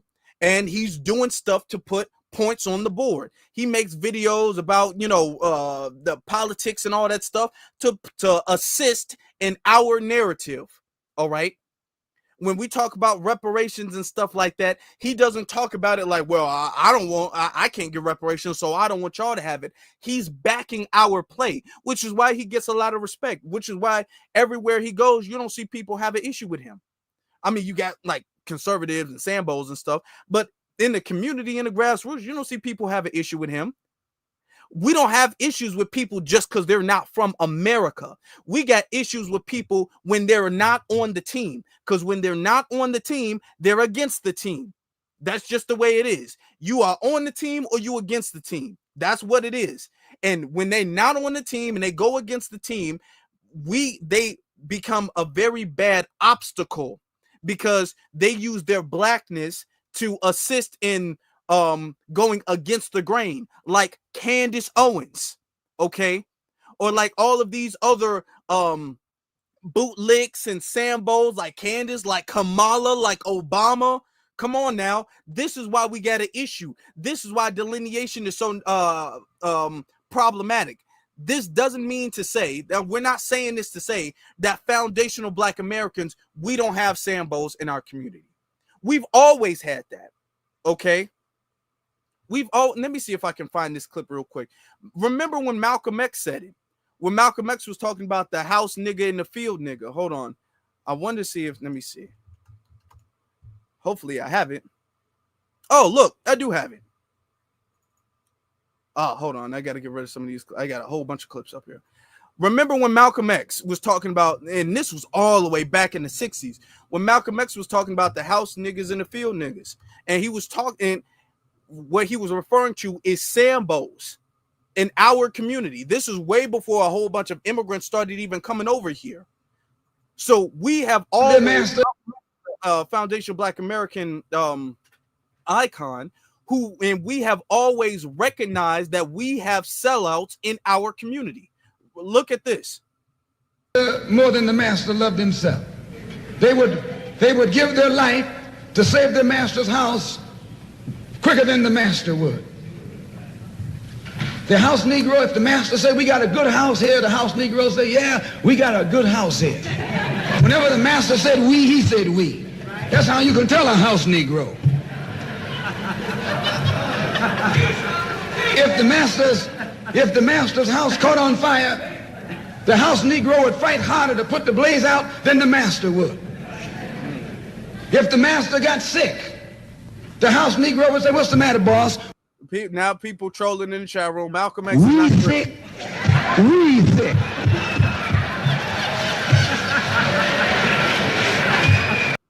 Malcolm X is not Caribbean. And the people who taught him was not Caribbean either. Elijah Muhammad from the Nation of Islam was not Caribbean. And that's who Malcolm learned this game from. Malcolm X is a foundational Black American. We're not going to do that. Y'all keep trying to claim that. And what I'm saying is Malcolm acknowledged the fact that the house Negroes and the field Negroes, we've always acknowledged that there are sellouts. But the issue is that we have a code of conduct to acknowledge them and call them out. We don't be defending our sellouts. That's the problem. We don't defend our Sambos. We don't defend our coons. That's the issue. Okay, when we see somebody who's going off code and who's attacking black people, we will be the first people calling them out. We will be the first people being all like, oh no, here you go tap dancing, here you go shucking and jiving. We've always called out when our people would do that. Okay, the issue is a lot of these other people, because that just because you are part of the lineage don't mean you on the team. The problem is that we will call out people from even our own lineage if they go against the team. These non-FBAs, a lot of them, they don't call out their Sambos. They don't call out their sellouts and their coons and stuff. They don't even have a word for it. Let's really break this down. Do you understand that words are very powerful? We all understand this, right? The fact that we have words, multiple. I'm talking about coon, even though coon is kind of like, you can't really say it on YouTube. I already said it. That, Sambo, Uncle Tom, sellout, house Negro, okay? Bed buck, all of these things. We got a number of terms that we refer to essentially traitors in the community. They don't have that in other places. In these other communities, they don't have terms that separate the pack from the sellouts. We've always culturally understood that we need to separate the sellouts from the rest of the people in the group, from the rest of the pack. They don't understand that. They don't understand, we're going to have to separate the pack from the sellouts. Where's the Jamaican version of a coon besides just using our terms? They use our terms. They don't have their own terms. Where's the Nigerian version of a coon? Now, they do got the version of a kata. They do got derogatory versions for us, words for us, slurs for us. Where's y'all slurs for your coons, your sellouts, your Uncle Toms, your mammies, your bed wenches, your bed bucks? Where's that? See, that's the problem. Is because we understand that there's a certain team that there's a team essentially that pushes for black empowerment, and people outside of the team, all people, go against that, go against the grain. But we call our people out. Most of y'all don't. And then when we get to calling your people out, y'all be playing defense. That's your issue. When we be all like, hey, now that I think about it, you saying we don't deserve reparations. Didn't you say your family was from Barbados? Didn't you say your mama was from Trinidad? Then they get all offended. They become defense attorneys for their sellouts. A lot of them do. Okay? So when we call them out, y'all jump in defense. See, the problem is not just the fact that y'all aren't going against the grain. That's not the only problem. The problem is because a lot of y'all, when y'all see off-code Sambo behavior coming from your community, y'all be acting like y'all don't see it. When y'all see people be all like, oh, we need to gatekeep Carnival. I don't want them at Carnival. Y'all be like, oh, I don't see anything. But then when we say, hey, we don't want to go to Carnival, then y'all say, oh, we need to stop being divisive. And what about Pan-Africanism? Y'all are selective with your ideologies of Pan-Africanism. That's your problem. Because when they be dissing us, when Michael B. Jordan gets ran down, when he get drug online, when y'all say we can't participate in Carnival, when y'all be saying we lazy, when y'all be getting up on stage talking about we don't deserve reparations and Juneteenth is degenerate and all that stuff, y'all be turning a blind eye because those are your fellow immigrants. Those are your fellow Caribbeans. And this is why, going back to it, why Kid Gravity gets so much respect, because Kid Gravity will actually go against the grain of his own community, and he'll say, hey, that's not cool. We need to stop doing that. I'm Jamaican just like you Jamaican, so I got the right to say we need to stop. He's one of the few who does that, which is why he's earned so much respect. But majority of them don't do that. And if we call it out, y'all be acting like we tripping. So for the people who want to fix the problem, that's what y'all need to do. Y'all need to weed out the people who are on code from the people who off code. Because I'm not going to lie to y'all, the off code segment of y'all community is winning. I know y'all don't want to hear that. I know you don't. I know it stings, but that's the truth. Okay? It's a hard pill to swallow, but ultimately that's the medication that's going to make you feel better. Y'all off code community is beating you guys. Y'all getting drugged down further than y'all are pushing ahead. Y'all being held back. Y'all take one step forward, 2 steps back, because y'all don't separate the off codes from the on codes. And the off codes have become such a cultural norm, they're running the yard. They run it. So much so that the on code people in y'all communities, y'all are the outliers. We have never allowed our community to get in that condition. Because just like what Malcolm X was talking about, we got to separate from them. First off, psychologically, okay? We have to psychologically separate from them. We have to understand psychologically, you're on the opposite team than we are. And then we can start adjusting accordingly. They have not done that. Psychologically, they're still linked together, on code and off code. They don't know where to go. That's why the off code people have been leading them. Okay. You know the term, it only takes one bad apple to ruin a barrel. Well, the bad apples are mixed in with the good apples, and what happens? The barrel gets ruined. With us, if we see a bad apple, we separate that bad apple from the rest of the apples so the barrel of apples can remain good. That's what we do because we understand the importance of that. So for the people who want to fix the issue, for the people who want to solve the problem, this is what needs to happen. Y'all got to create, first off, a psychological separate, first off, a definition of what being on code is. What is your actual agenda? Y'all got to develop the agenda, and then, because you can only be on code to an agenda. That's the only, people say on code. You got to be on code to an agenda. Y'all don't even have an agenda. Y'all agenda is just living the next day. That's not our agenda. So y'all got to develop an agenda. Y'all got to develop the code for the agenda and then separate everybody who's not on that code. We do that. That's why anytime we hear somebody be all like, well, I don't even think we deserve reparations. We were never slaves. Automatic separation. We don't want to hear from you. Get out of here. You get out of here. We don't need any naysayers to reparations. We don't need that. I was never, get your Sambo ass out of here. We automatically do that because we've created, first off, we know our agenda, we know the code, and we've created mental separations for what people who are on code and off code. That's why when we see it, we automatically like, hey, we got to get them out the paint. When we see somebody be all like, you know what, I get a lot of white friends and white people ain't really that bad and racist. And if black people would just respect the police more, no. Get them out the paint. We already know what time of year. We already know that. So that's why we winning, because we don't allow the people to drag us down. Y'all losing because y'all don't have those steps. Y'all don't have an agenda, a direction. And then y'all letting the essentially the tethers run the community.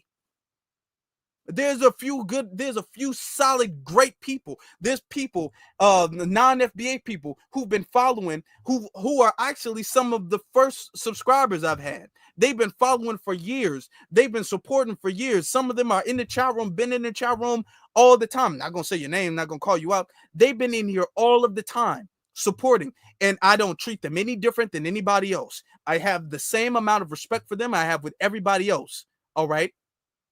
But I'm not confused by the fact that they are not the representatives. Their ideology, their mentality is not what represents their people. Unfortunately, that's not the truth. That's not the case. They're the outliers of their community because they're on code. That's the sad truth, but that is the truth. It's so unfortunate, but it is the truth, and we all know it. Okay? So that's what y'all need to do. And as you guys are doing that, we are going to keep delineating and we're going to keep moving forward. We're not going to stop the train and wait for y'all to get y'all shit together. And then y'all, no, we're not going to do that now. We're not going to do that.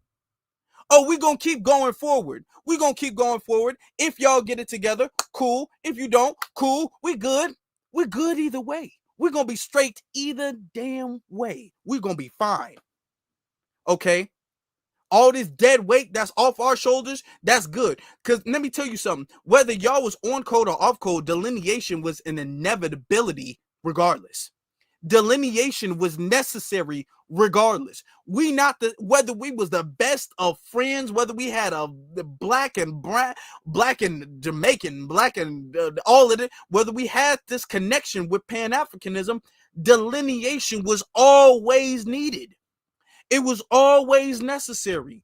It's always important. It doesn't even matter the fact that we have issues. It was always necessary. So I want y'all to understand the delineation thing, that's here to stay. Okay? It's okay. We don't hate you. All love. But delineation is here to stay. It's not going anywhere.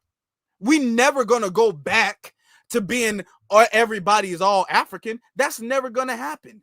That was a mistake that we've learned from. Delineation is just going to be forever now. That's just what it's going to be. Now, it can be respectful. That's what I'm talking about. It can be respectful if you guys get it together. It don't have to be. We good by ourselves, but we can have a very respectful relationship if y'all get it together. But I want y'all to understand, delineation is never not going to be here. It's never not going to go away. It's never going to reverse. It's never going to go back. So let's just be very, very clear with that. Because it was a mistake when we thought we was all the same. We're not. I want y'all to understand this.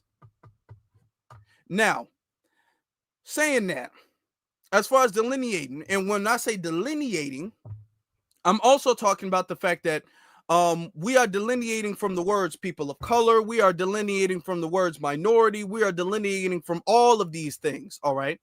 We delineating from that. Okay. Now going back to the situation we got going on. Now, y'all understand that ICE is out here putting in that work. Y'all understand that ICE is out here not playing no games. Y'all get that. Y'all get that. So we're going to have to get to a lot of the Hispanics out here and they acting a fool. Now, before we do that, let me get to the cash apps. Let me see. Because we got cash apps. We got super chats. Y'all got messages in the chat room. Shout out to Seven. Shout out to our sister Seven, our sister Kimberly, Bobby. I see you, Bobby. Shout out to Bobby. And who is this? Felicia. Shout out to Felicia. I appreciate you. Let me get to some of the other stuff. Brother Hurricane says, see that right there is why we're delineating. This is why. Because, and going back to the women who was talking about Caribbean need to be gatekept and all of that stuff, y'all would think, oh, that's kind of off code. If we want to share, it's off code for her to diss us. It's off code for her to call. It's off code what they say, but they don't call that out. They don't call that out. So when we call it out, don't get mad at how we do it. Because if y'all not going to do it, we going to do it, and we going to do it our way. This is why we delineate. Like I said, delineation is never going back. It's never going to not be here. It's just going to be here. It's just what it is now. That's life. You got to deal with it. All right. He sends another super chat, says, thank you, Afro. As divisive as they are, the scam Africans always lecture us about being divisive. That's very true. The hypocrisy is irritating, and we're not taking that BS anymore. It is. Because the goalpost, let me tell you, the goalpost is right here, and it stays right here when it comes to us. Okay, we can't say anything negative about their community. We can't separate from their community. They got to be welcomed in our community. But the goalpost moves all the way back over there when it comes to them. They get to diss us. They get to say whatever they want to say. They get to gatekeep. They get to do all of this stuff. It's far back over there when it comes to. So the goalpost just picks up and moves way, way, way, way back when it comes to them. But when it comes to us, no, the gate is right here. You guys got to follow the rules. You guys got to be strict on the rules. Nah, we're not going to do that. We just not gonna do that no more. We're not gonna do that no more. All right. Shout out to I'm not liking the video. Oh no, that's an interesting name. I'm not liking the video. He is military and Freemason Boule. Boule Bear. Send him. Oh yeah, I think you're talking about this guy. That's it. You might That's be all. talking about that. You might be talking about that guy. Shout out to the code leads. The code does lead. Says FBA salute from Pittsburgh family. Shout out to Pittsburgh and salute elite. Salute to you, brother. Shout out to Alonda. Shout out to Alonda for the super chat. Says TD Hip Hop Media is also non-FBA. So is Lisa Cabrera. That is, hey, that's true. That's very true. And we respect them. Okay. And they are in lockstep with FBA movement. Yeah. I love Kid Gravity. Shout out to all of them. Yeah. And see, and shout out to thank you for that. And that's another good point. We not out here just dissing everybody because they're not a foundational Black American. We don't just have hate. See, the hate comes from the jealousy. We don't have jealousy for these other people. As long as you on our page, as long as you with the our empowerment, and as long as you on code, we good. We get to you in the conversations when we have spaces or things, and we watching your content, you watching our content. How many of us be all like, hey, they not FBA, I'm not gonna watch that video. We don't do that. If you got on code content, we'll check it out. We'll watch it. We'll support you. Okay, we have a Twitter space or a conversation. They're fully welcomed in the conversation, and all of that stuff, giving their opinions and stuff. If they on code, if their paperwork checks out, cool. They're honest people, cool. But if they on that wishy-washy stuff, if they on that BS, then that's the issue. All right. Let me see. Oh boy. Sadaku, I'm just gonna say that you are going ham and on code. So proud of you. F them. Yeah, hey, thank you, brother. Thank you. Because let's be and we still got more to go. I ain't even get to the Hispanics yet. All right. And then zone fanfic is largely due to lack of industrial base in ADOS/FBA. Institutional based in FBA and ADOS. It says it's not pertain. It's not. I need to pull my laptop closer than this. I cannot see these words. Okay. It's not pertinent in lack of infrastructure. It's not that it's about hate or selling out, but it's because because it doesn't appear to have a political stance / goal. Okay, that's interesting perspective. He also says this: let's talk about off code. An FBA stance is never going to equal reparations unless we have a better communication informed. We have better communicated informed discussions. I think we have a lot, and thank you for that. Thank you for that. I appreciate that. And we can have more discussions about it, but I do think that we have a lot of good discussions about and some things. Let's be honest with you. Some discussions are just better offline and in person. There are discussions, very important discussions that we can have online and in person to get the general information and to get rough drafts of ideas. But when we get to like the fine print of what the moves are going to be and all of that stuff, that's better done in person. You know what I'm saying? So, you got to balance that part out. But I appreciate that. Hurricane says delineation was the best things FBA ever did. Now we will progress even further. We definitely will. We cutting off a lot of that fat. Cyberdyne says, thank you for always representing truth, education, and understanding for FBA. I appreciate that, brother, and I appreciate your support. I do my best. I try. Spider-Man and his amazing friends. I used to love that cartoon. FBA is simply the name of our ethnic group. Weird how triggered they are. It doesn't really make that much sense. It don't make that much sense. Is FBA triggering? No. It's just that's just the name. Every single ethnic group in this world has a name except us until we developed our name, and now people got an issue with that. Then we got our mod Nisi says FBA lineage is not a group or a gang. B1, it's not.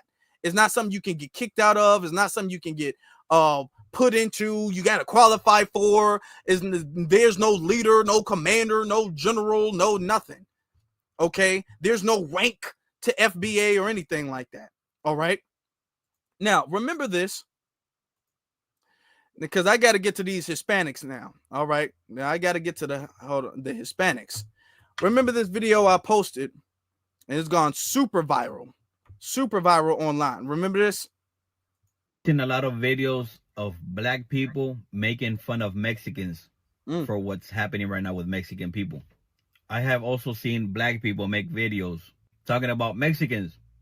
Don't come to us for help because we're not helping. First of all, Mexicans are not alone. They have Honduran people. They have Salvadorian people. They have Guatemalan people. They have Nicaraguan people.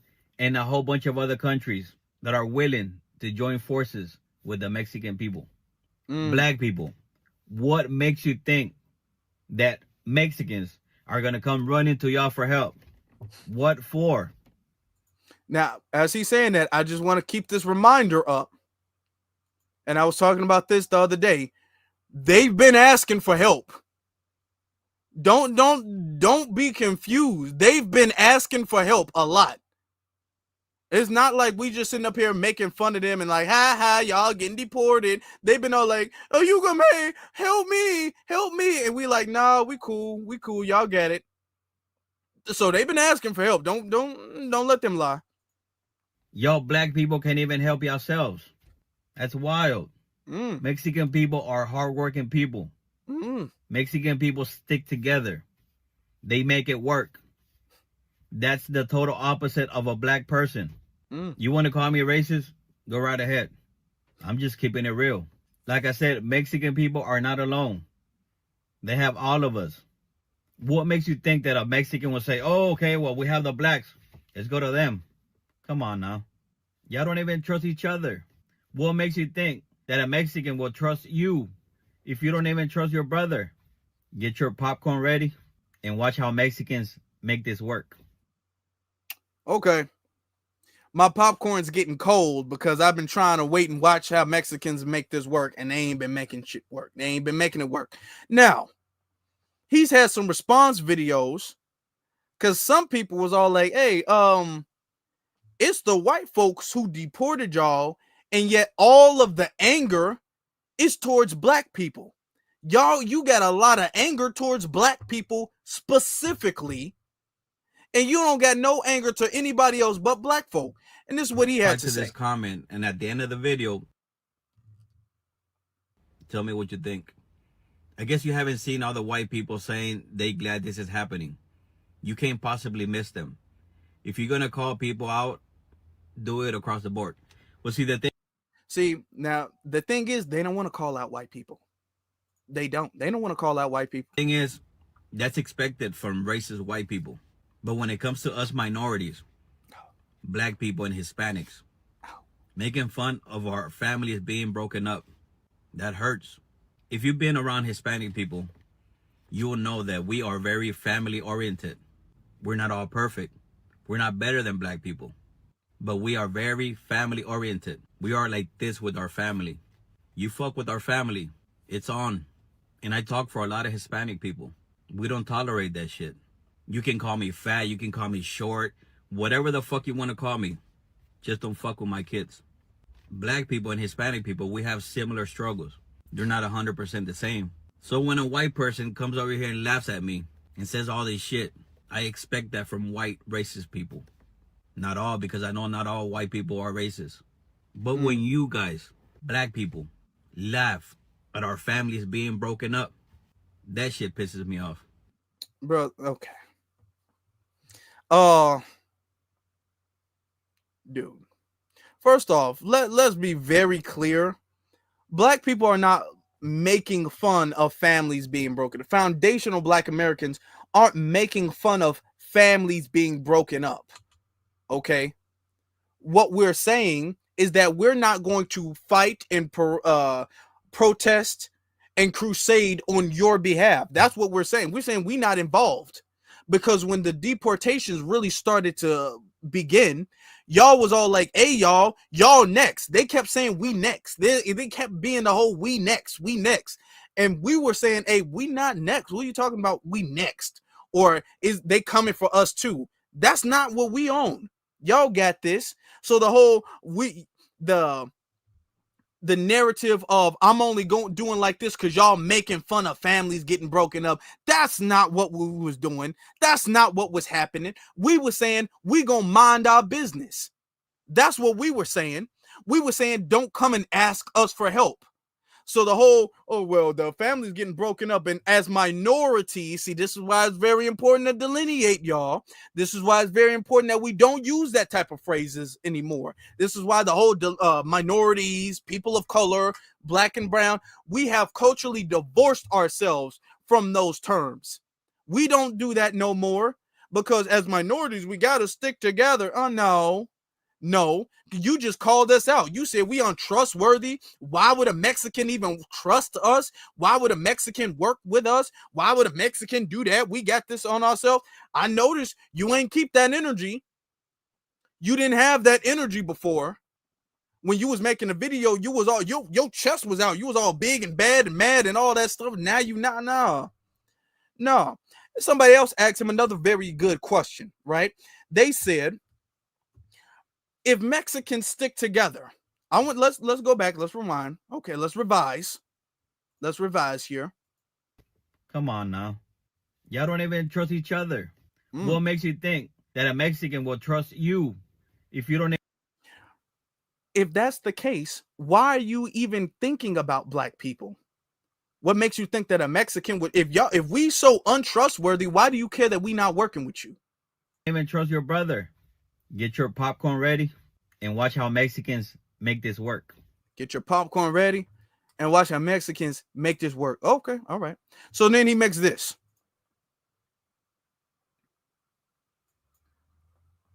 This is a very good question. It says, if Mexican people stick together, as you say, then why would you leave Mexico?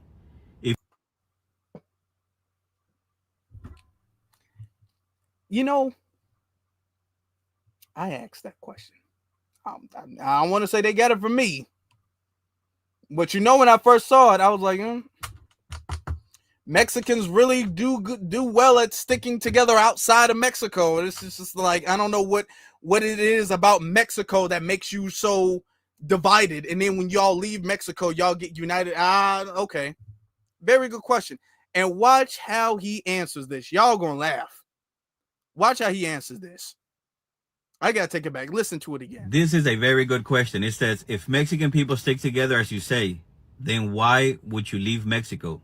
If your people are so wonderful, why did you run from your own country? Okay. I'm going to give you this analogy.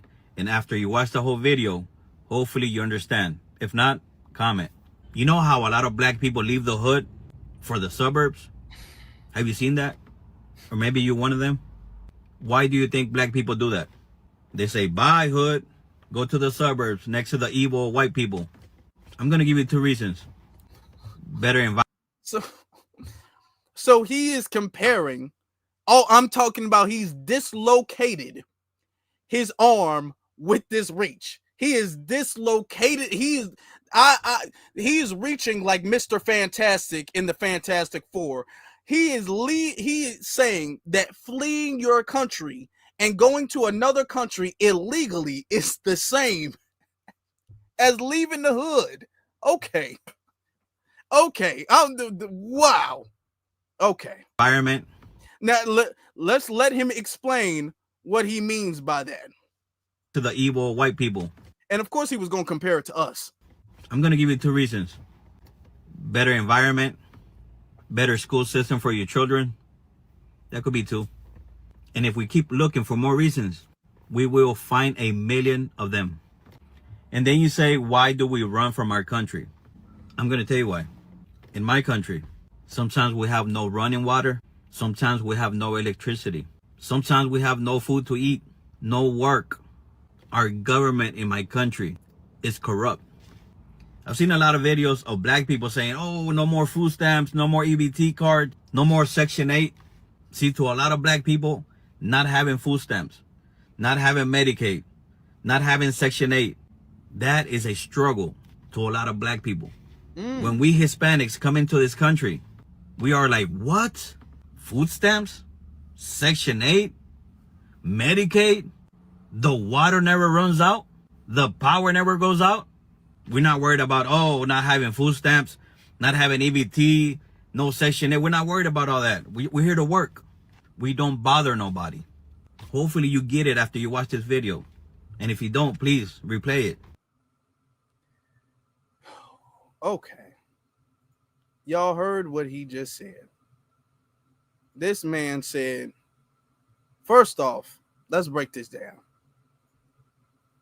First, let me get to the whole comparing fleeing your country to leaving the hood. Why that is not the same. I'm sure you all know, but we got to say it anyway. Why that is not the same? Because you guys are citizens of a nation in a country, and you guys are abandoning that entire country, your nation, to go to a different nation and become a citizen of that nation. And a lot of times illegally, with no intent on returning. With the hood, because our government, because they talk about our government is corrupt and our government is bad. Our government is bad and we don't have any running water. Okay, you don't have running water. All right. Our government systemically disenfranchises certain black neighborhoods. Okay. They allow crime to fester. They allow and create an environment that breeds crime. Our government has put crack cocaine in our neighborhoods as well as guns. All right. And as they've done that, they took the jobs out of the communities while they put crack in the communities so they can disenfranchise the community. And they have systemically kept that community in that condition. Now, we, as the Foundation of Black Americans, we have tried to fight against that. And to be very honest, we tried to the best of our ability to make the hood a more livable place, if we're going to be very honest. But the thing is that these are the conditions that our government does to us. So when we move to a different neighborhood in the same country, it's not the same thing. Because it's still the same country. You can move to the hood from the hood for a lot of different reasons. Okay, as foundational Black Americans, because our soil, our ancestral soil is in this land, we belong everywhere in this land. I have never lived in Mississippi. I have a right to live in Mississippi. I don't have a right to live in Mexico. I don't have a right to live in Salvador. I don't have a right to live in Brazil. I don't have a right to live in these places. I have a right to live in Mississippi. You do. I have a right to live in Louisiana. I have a right to live in Texas. I have a right to live in North Carolina, South Carolina, Virginia. I have a right to live in these places because we all have the same ancestral bloodline in this country. That's not the same. I'm a citizen of this country. Okay? By birthright and by ancestry, I'm a citizen of this nation. My family built this nation. It's not improper for me to go anywhere I want to, whether I go from one hood to another hood, whether I go from a nice neighborhood to another nice neighborhood, whether I go from the hood to a nice neighborhood. Because my ancestors built this country, that gives me the right, I have inherited the right to go anywhere I want to and to live anywhere I want to in this nation. My people not only built it, but also fought for me to have that right. So I have that right. You're not going to come up here and compare the rights that our people built to something, to you escaping your responsibility. Because when you leave your country in shambles like that, you are escaping your responsibility to fix your country. For the most part, you really are. And even when Foundation of Black Americans, when we do leave the hood, A lot of us, for the most part, still do things to try to give back and still do things to try to help get the hood out of its condition. We still do things to help with that. We still participate in different community events. We still participate in different things like school events and backpack giveaways and all of this community service events. We still do that even if we don't live in the hood, because we want to help the hood not be the ghetto. We want to help that grow out of its condition that it has been systemically set up to be. Y'all go and y'all leave Mexico with never having the intention of going back, because y'all never do, or going back to your homeland, wherever that's from. Y'all never do. That's the big difference. All right. When you talk about leaving the hood, that's not the same. Number one, we have a right to go anywhere. Okay. If I want to say, you know what, I want to live in Tennessee, I have a right to go there. I'm a citizen of America. Now I would have to change my ID, my driver's license, and all that stuff. But I have a right to do that. You don't have a right to be a citizen in Mexico and then come to America, come to Chicago, come to New York, come to Los Angeles. You don't have that right. That is not your right. It's not. And we're not going to pretend that's the same thing. You don't have running water. First off, how your whole country don't have running water? That's ridiculous. How your whole country don't have food? That's ridiculous. Going back to what he said we don't have running water, we don't have food. You don't have running water, you don't have food, and you don't have work.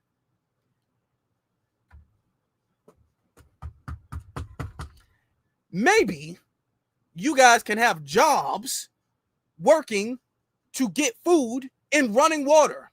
If you guys lack basic necessities like food and running water, and you're saying there's no employment, maybe there should be a lot of employment in developing running water and food.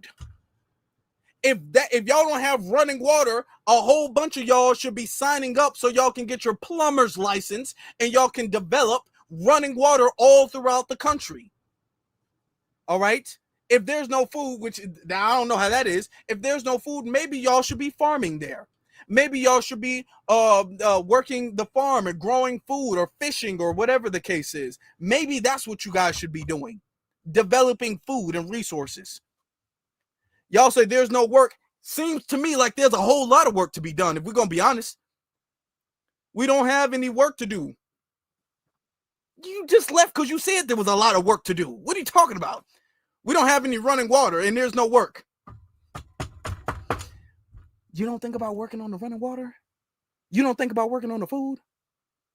You don't think about working to stop the government? Our government is corrupt. Well, coming from me, we know a thing or two about that. And what y'all doing ain't going to solve the problem. That's not going to solve anything. We didn't do that. Okay? These people are literally coming over here and protesting with their foreign flags in America to say, with their Mexican flags, I don't want to go back to Mexico. Giving a lot of mixed signals. They will have a Mexican flag and say, I love Mexico, don't send me back. Seems like y'all get y'all priorities kind of messed up, to be honest. Come on now. And let me go back. Then he says, the same way black people need food stamps and black people need Section 8. And when we come over here, we get like, there's no Section 8, food stamps. What? We just here to work. We just here for a job. We didn't know all of these things about no Section 8, and we don't know these things about food stamps, and we don't know free housing. We just here to work. We work very hard. We're hardworking people.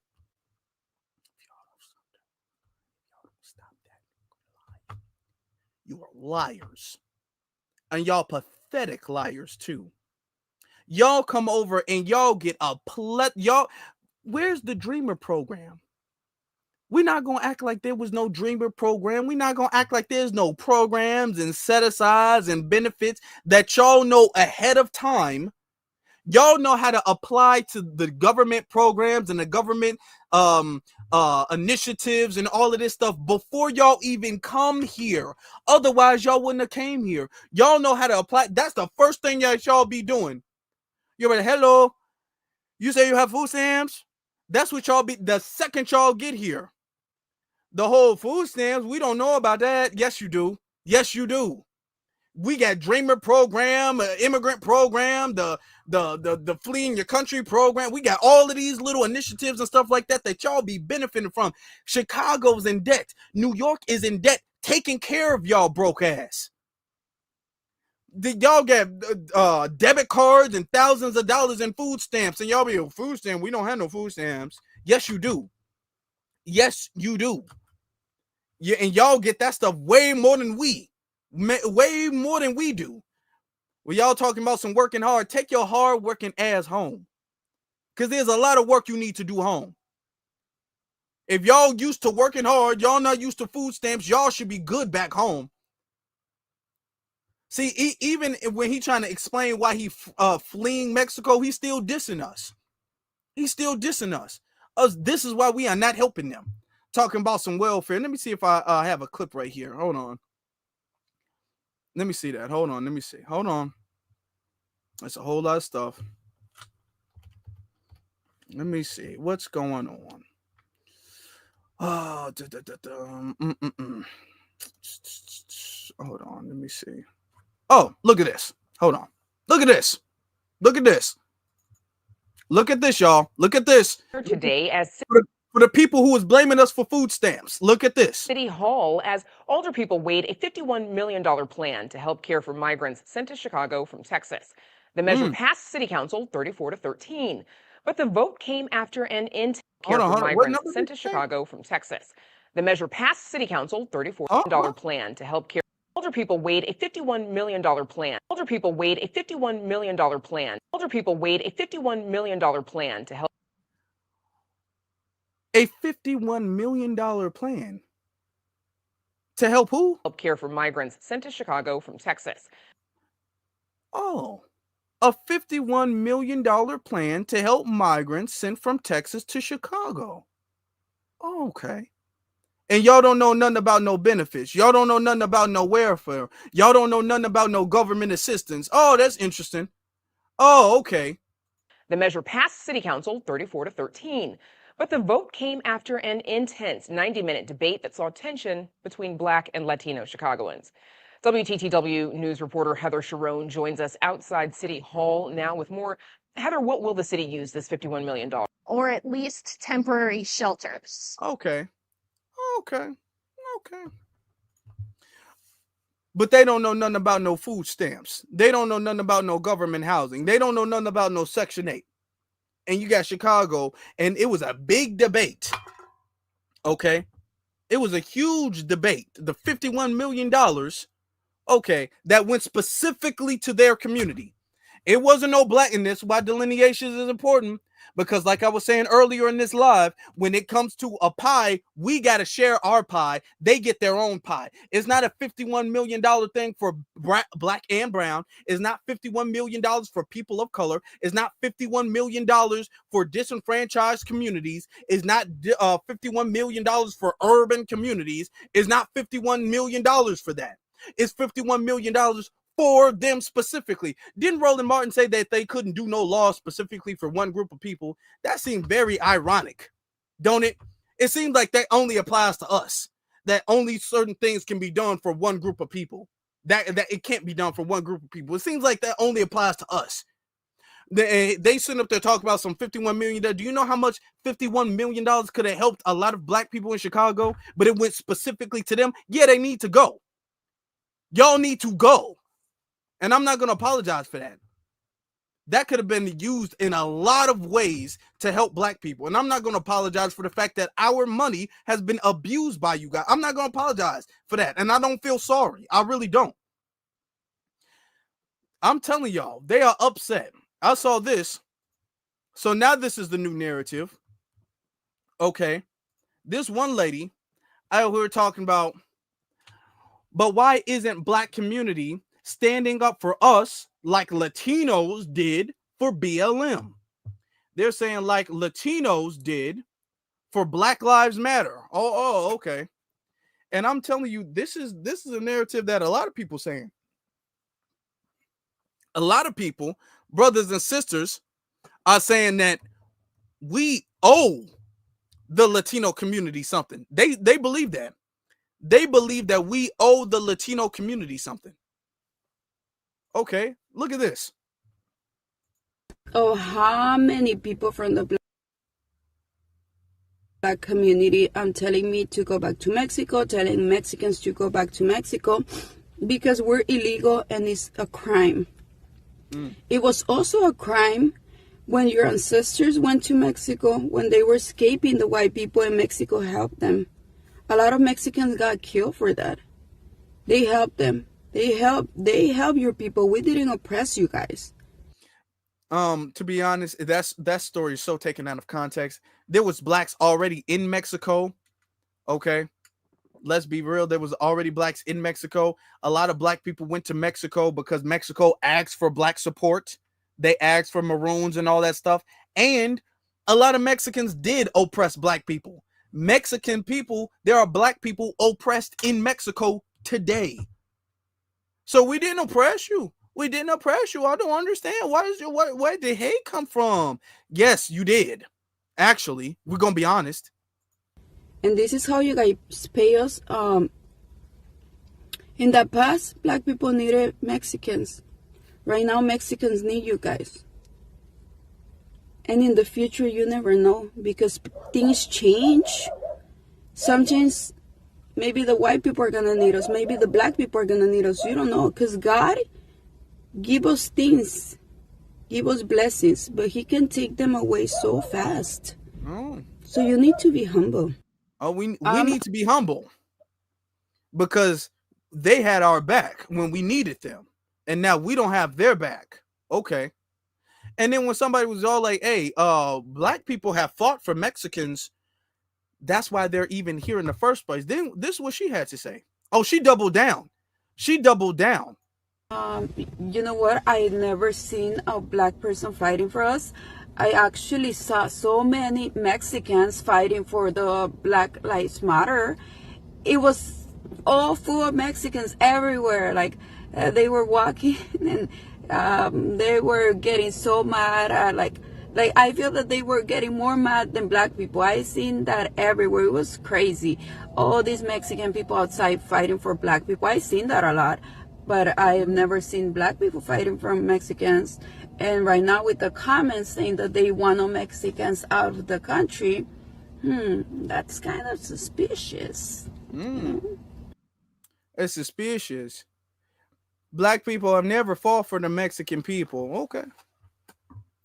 They were there for Black Lives Matter. All right. Let's do a little flashback of Black Lives Matter actually. Can we do that real quick? Can we do a flashback of Black Lives Matter? Because the black and brown were working together with Black Lives Matter. And the Hispanic community was there for the blacks. And now the black people aren't here for us anymore. We don't know what happened. Okay, well, this was during the whole Black Lives Matter thing that they were talking about. Okay. Black Chicagoans being harassed in some Latino neighborhoods, officials say. Oh, okay. Quote, we are all in this struggle together.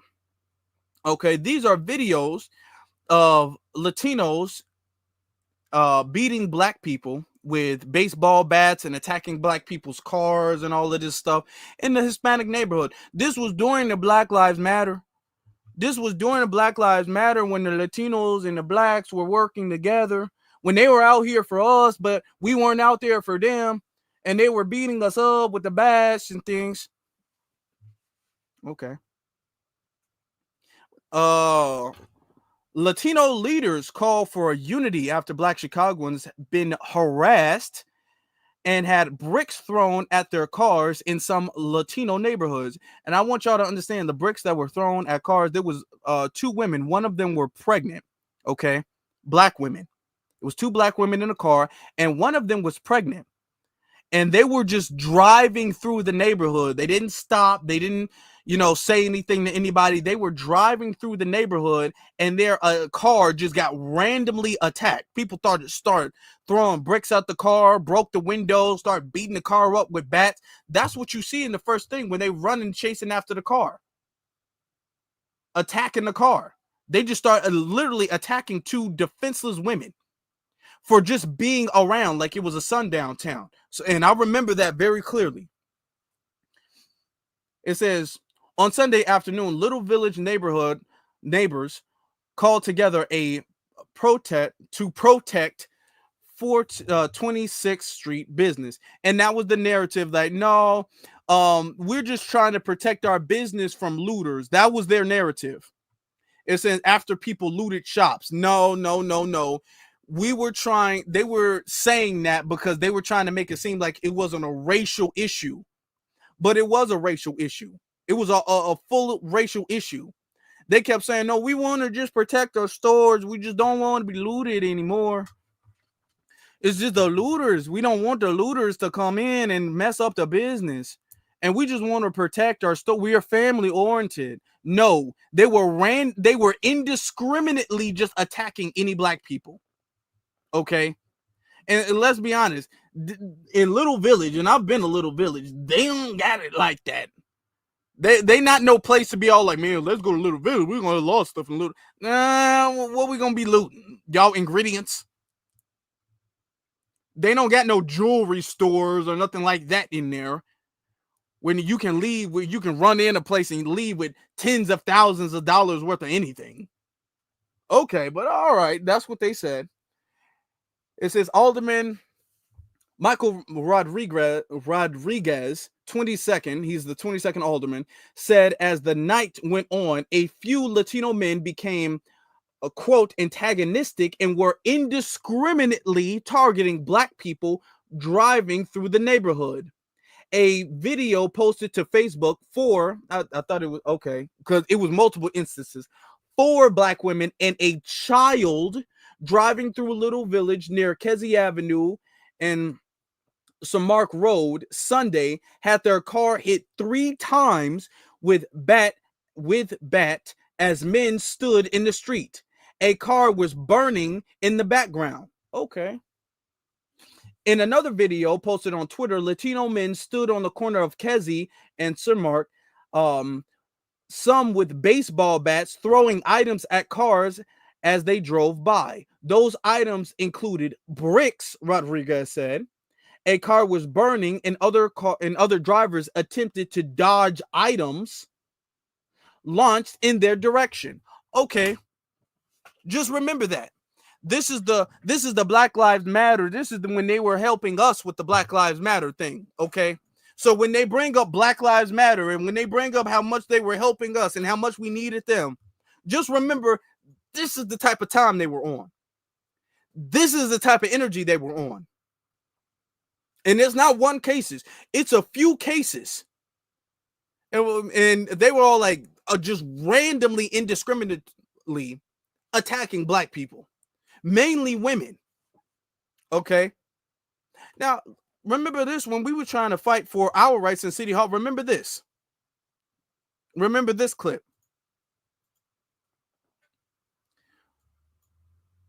Money for you. You working. No more money for you.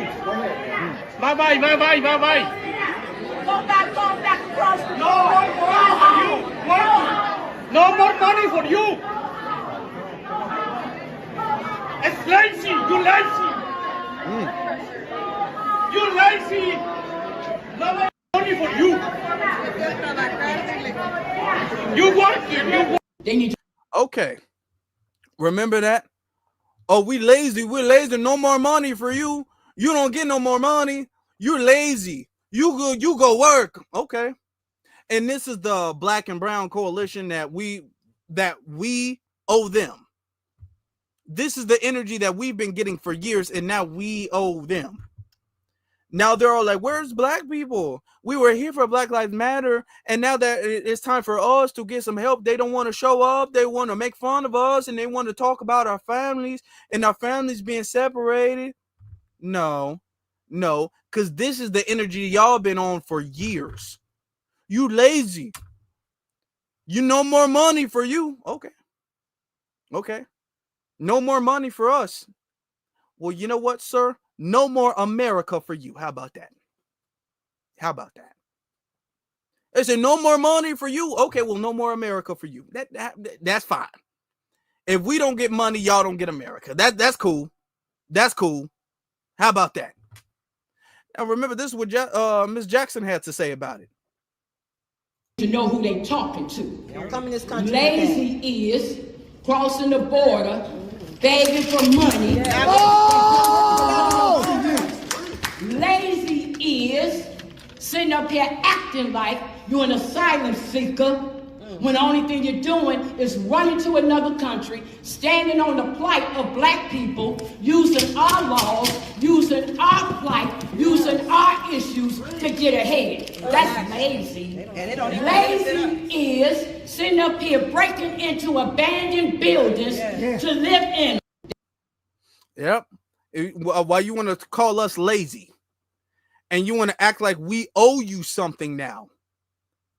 And that's the thing. When these group of people, when we stop helping them, we have helped these other groups of people for so long that they honestly feel entitled to our support and to our help. These people feel entitled. Okay. So I mean, they really do. And the second we say, you know what, y'all on your own, they get, you see that the vitriol they have. There was Black Lives Matter. What was y'all doing with Black Lives Matter? Oh yeah, attacking black people. Okay. That's what you guys were doing. You guys were attacking black people. So let's not play that game. Hold on. Let me see. Yeah, we're not gonna play that. We're not gonna play that game. This is why delineation is so important. Now, we was lazy and we need to work. Okay, we lazy. That's what one of them said. We untrustworthy. We don't stick together. We can't help ourselves. Okay. So why are you guys asking for help? Why are you guys saying we were here for you for Black Lives Matter? We came out and we supported you guys for Black Lives Matter. Okay. And then you talking about y'all want us to come and help you? No, y'all good. No, y'all good. Y'all okay. We okay. We okay. He said, sit back with your popcorn and watch the Mexicans handle this. Okay, well, it looked like, I don't know. Y'all need to up the score because it looked like ICE is winning right now. If this was a competition between ICE and Mexican immigrants or Hispanic immigrants, ICE is the only one with points on the board right now. Y'all said, sit back and watch y'all handle it. I'm watching y'all get handled. Y'all not handling anything. You guys are being handled. Okay. That's what's going on. Let's not play that game. Let's not play that game. They're upset because they need us to protest with them. They need us to fight on their behalf. And they're used to that. They're used to the old school black people. They're used to that. They're used to us being all like, if it happens to you guys, it's happening to us. And what's bad for you guys is bad for us. And we're all in this together. They're used to that. They're not really used to delineation. This is the very big sting because they felt little like stings before, but this thing really is sticking with them. The delineation is really sticking to them. When Roland Martin is looking around and when Roland seeing all of his cousins and his aunties and uncles get picked up and he's wondering, where is Foundational Black Americans to help? He's wondering. And we said, hey, we're not coming to save you. We're not coming to help you. And he's trying to make Trump look like he's attacking all of us. And then Trump was all like, no, I'm not actually. As a matter of fact, the 14th Amendment was for you guys. Oh, okay. So now Roland Martin, he is tripping. Remember? Come on. Why is this playing like that? Roland Martin shows that the age. Roland Martin is bothered. Look at his face. Roland Martin is upset. He is bothered. Okay. He is upset. You can tell his emotions when you look at it. He's like, Lord, have mercy. Oh, he upset. He's upset about it. Roland went on a temper tantrum, a sassy temper tantrum. Okay. Roland knows his time is up. Roland's time is up. Okay. Do y'all know? And I this is petty for me to say this. And it's petty for me to do it. But I am going to do it anyway, actually. That's what I am going to do. I am going to do it anyway. Because even if it's petty, I think it's the right thing to do. And even if it's not the right thing to do, it's what I want to do. So it is what I am going to do. All right. Do y'all know that Roland Martin is begging for money again? Roland Martin, yep. Roland Martin is out here begging for money again. He said Kamala Harris ain't really pay him like that. He said, I thought I was going to get more money out of Kamala. Roland Martin is out here. He said that $300,000 that ran out really quick. I told y'all Roland Martin took that straight to Krispy Kreme. I told you he did. I knew it to be true. I knew he was going to take that to Krispy Kreme. I just knew it. Now Roland Martin's out here begging for money. Okay, he don't know. Hold on, let me share this real quick. Look at this. Roland is out here begging. Where is it at? Here it is. Look. Oh, come on now. Close some of this stuff out.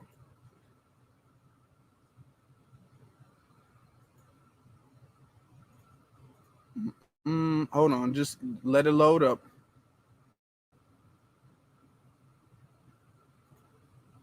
Let it load up.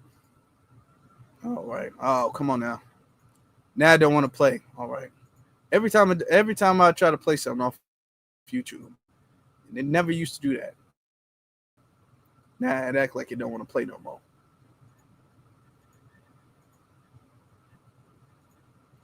Okay, hold on. Come on. Okay, come on. But Roland is out here begging for money because now he's broke again. All right, saying that we need to fund Black-owned media. Wow, it is really not loading up. Hold on for 1 second. Don't know what's going on with it. It's not me. The agency say that, well, we don't do news. We can't do news. But I see these ads on Fox News. I see the ads on CNN, I see them on MSNBC. And there are people who literally say, oh, no, this ain't going to work. This is going to fail. Here we are 6 years and 4 months later, 1.58 million followers, started with 157,000. But it's also because of our fan base who contributed. 10,000 people watching live just on YouTube. More on our app, more on YouTube and the other places where we stream. And it's a lot of people. And they're people who I know personally, people who call and ask me to do favors, who don't even contribute to the show. There are people I've seen on social media talk about how we got to build our own ecosystem, support our own, who don't actually do it. My man Michael Harriet used to be with The Root, launched something called Contraband Camp. Last night, I signed up, $59.99 for a year. Because I can't say we need more black media, and I can't say that, but then I don't actually support it. Other people who I've actually poured into, invested in. So when I ask you to join us, there are people who are in our YouTube chat who are joining in. We don't charge a subscription fee. There's no minimum amount we charge you. Because the goal that we wanted is for this to be open so people can be able to access it. I was walking through the Atlanta airport when I arrived on Tuesday and I left on Wednesday. And so many brothers and sisters stopped me and they said, man, I'm watching your show. I'm listening to the podcast. Thank you. Keep going, keep going, keep going. But y'all, I say it all the time. We cannot keep going if we can't fund it. The lease of our office is up next year. It's going to be an increase. When we talk about staff, there's a position that we would love to fill. Today, we actually shot 2 pilots of a show that I would love to launch, and we're going to run those shows in the next 2 weeks. There are 2 of the shows that we're planning pilots on. That's going to cost money for the people producing and working it and for the people who are hosting the show. So I'm not saying please work for free. But we are not going to be able to have voices that speak for us if we don't support those platforms. So I do what I'm asking you to do. I literally support other Black-owned media platforms because we need more voices than just me. I'm just one person. But I want to create Black Star Network to create more Black stars. I want to be able for us to have 6, 8, 10 different shows hosted by a millennial, Gen Z, and other Gen Xers. I tried to do a show with a Generation Alpha, but the ask of his daddy was so outlandish that I said, there's no way I can even do that. But there are others who I'm looking at. Oh, yes. When I travel the country, I'm paying attention. And I'm looking at people who are 12 and 14 and 15 years old and watching them saying, how can I support what they're doing and build the next generation? So when we ask you to support us, when I say we want 20,000 people on average giving $50 each, which comes out to $4.19 a month, 13 cents a day, y'all, that's $1 million. That $1 million from those folks is huge. Brother hit me today. He said, man, I've been talking about contributing. He said, I finally did it today. He contributed $250. There's some other people I saw, they contributed $10. Somebody contributed $1.08. That 8 cents matters just like it was $800. It all adds up. So what we do. Y'all, Roland Martin is begging for money again. Again. It ain't even been a whole year. It hasn't even been 6 months. We are literally a couple months from the election. Literally, the election was a few months ago, and he was getting paid $300,000 to do a crappy interview with Kamala Harris. And now he out here talking about, if you want Black-owned media, you got to support me. And you got to support, I support. No, here's the thing. And here's the reason why you're not getting supported. Here's the reason why you're broke. Okay? Because let's be honest, none of this stuff is free, but you don't see me sitting up there being all like, guys, if y'all want me to keep being Afro Elite, y'all got to at least subscribe and y'all got to pay me $4.99 a month. And that leads to $1 million. You think you deserve $1 million, Roland? Do you think you deserve $1 million? No, you need to know. I don't know if he won $1 million so he can stay in this country, or if he won $1 million because the ship is tanking now. Because let me ask you this. Because Roland, anytime Roland talks to people, Roland likes to talk as if he's smarter than everybody and he's bigger than everybody. And he got all this connection and he got over 1 million subscribers on YouTube and he got all these views and all of this short amount of time. And nobody thought Roland can make it, but Roland made it and all his people made it and all his people are successful and great and prosperous. Roland keeps saying that and then asking for money. So, Roland, which one is it? Are you better than everybody? You smarter than everybody? You know everything and you got all these connections? Or are you broke? Because I don't see nobody else being all like, guys, we can't do this unless you guys subscribe at least $3.99 a month. Come on. $3.99 a month. Sacrifice a McChicken. Sacrifice a Happy Meal a month, okay? Now, we need 50 of y'all to do that because we need about $200,000 a month so we can pay these bills and all of this stuff. The lease for the studio is about to be up soon, and I'm about to have to go because I can't pay. The lease about to be up, you know what I'm saying? We already got our water shut off. You think you deserve that much money, Roland? You think so? You talk about, I want to expand the network and I want a network of people just like us. No, you want a network of Sambos. Because the thing is that anybody who does not perpetuate your narrative, the narrative of being a democratic tether shill, you don't back them. You diss any and every person calling people dumbasses, saying people are stupid, saying people are fools, saying people are idiots, saying people are all of this stuff if they don't agree with your narrative. But you talk about, I just want expanding Black voices, and I want, well, I can't be the only one who's doing it. No, you're shilling. And we're reaching an era where a lot of people don't want to shill and don't want to listen to shills. Because if you were doing that well, Roland, if people were really gravitating to you like you kept claiming people are doing, you wouldn't have to ask for money like I don't. Now, we got our mods in the chat room. We be putting up the cash apps and stuff like that. But do you see me consistently being all like, hey, y'all make sure y'all hit that cash app. Y'all make sure y'all hit that PayPal. Y'all make sure y'all put something in the super chat. Do y'all see me doing that? Have I ever been doing that? Now, when y'all do it, I will stop to acknowledge you guys for doing that, to show you guys how much I appreciate it. But do I sit up there and be all like, y'all, I don't know if I'm gonna go live next week because I need this much money. I don't do that. I don't even have the membership thing. And a lot of people keep asking me to do it. You know, to me, I have to reach a certain goal before I unlock that. To me, personally, to me. Okay, the same way I did before. I told people before I even got 1,000 subscribers, because people wanted to know my Cash App. I said, I'm not gonna let my Cash App be publicly known until I got 1,000 subscribers. Okay, at least 1,000 subscribers. I didn't let my Cash App actually be known until I got to 1,300, to be exact. But all it is, I need this money. No, and I don't do that. But the community backs me up because they feel what I'm saying. When I say lock in, I mean that. Not just intellectually, emotionally. The fact that when we go through this, we can emotionally lock in with this situation. When we laugh together. When we're upset together. When we're talking about something, we are connecting. We are locked in together. And this is why the community backs me up. Not that I asked for it. If I was out here asking for it, then that means that what I'm doing is not doing, I'm not in the right position. Roland, if you can't afford to expand, maybe you need to downgrade. Maybe you need to downsize. Maybe you need to do that then. If you can't afford all your expenses, then that's what you need to do.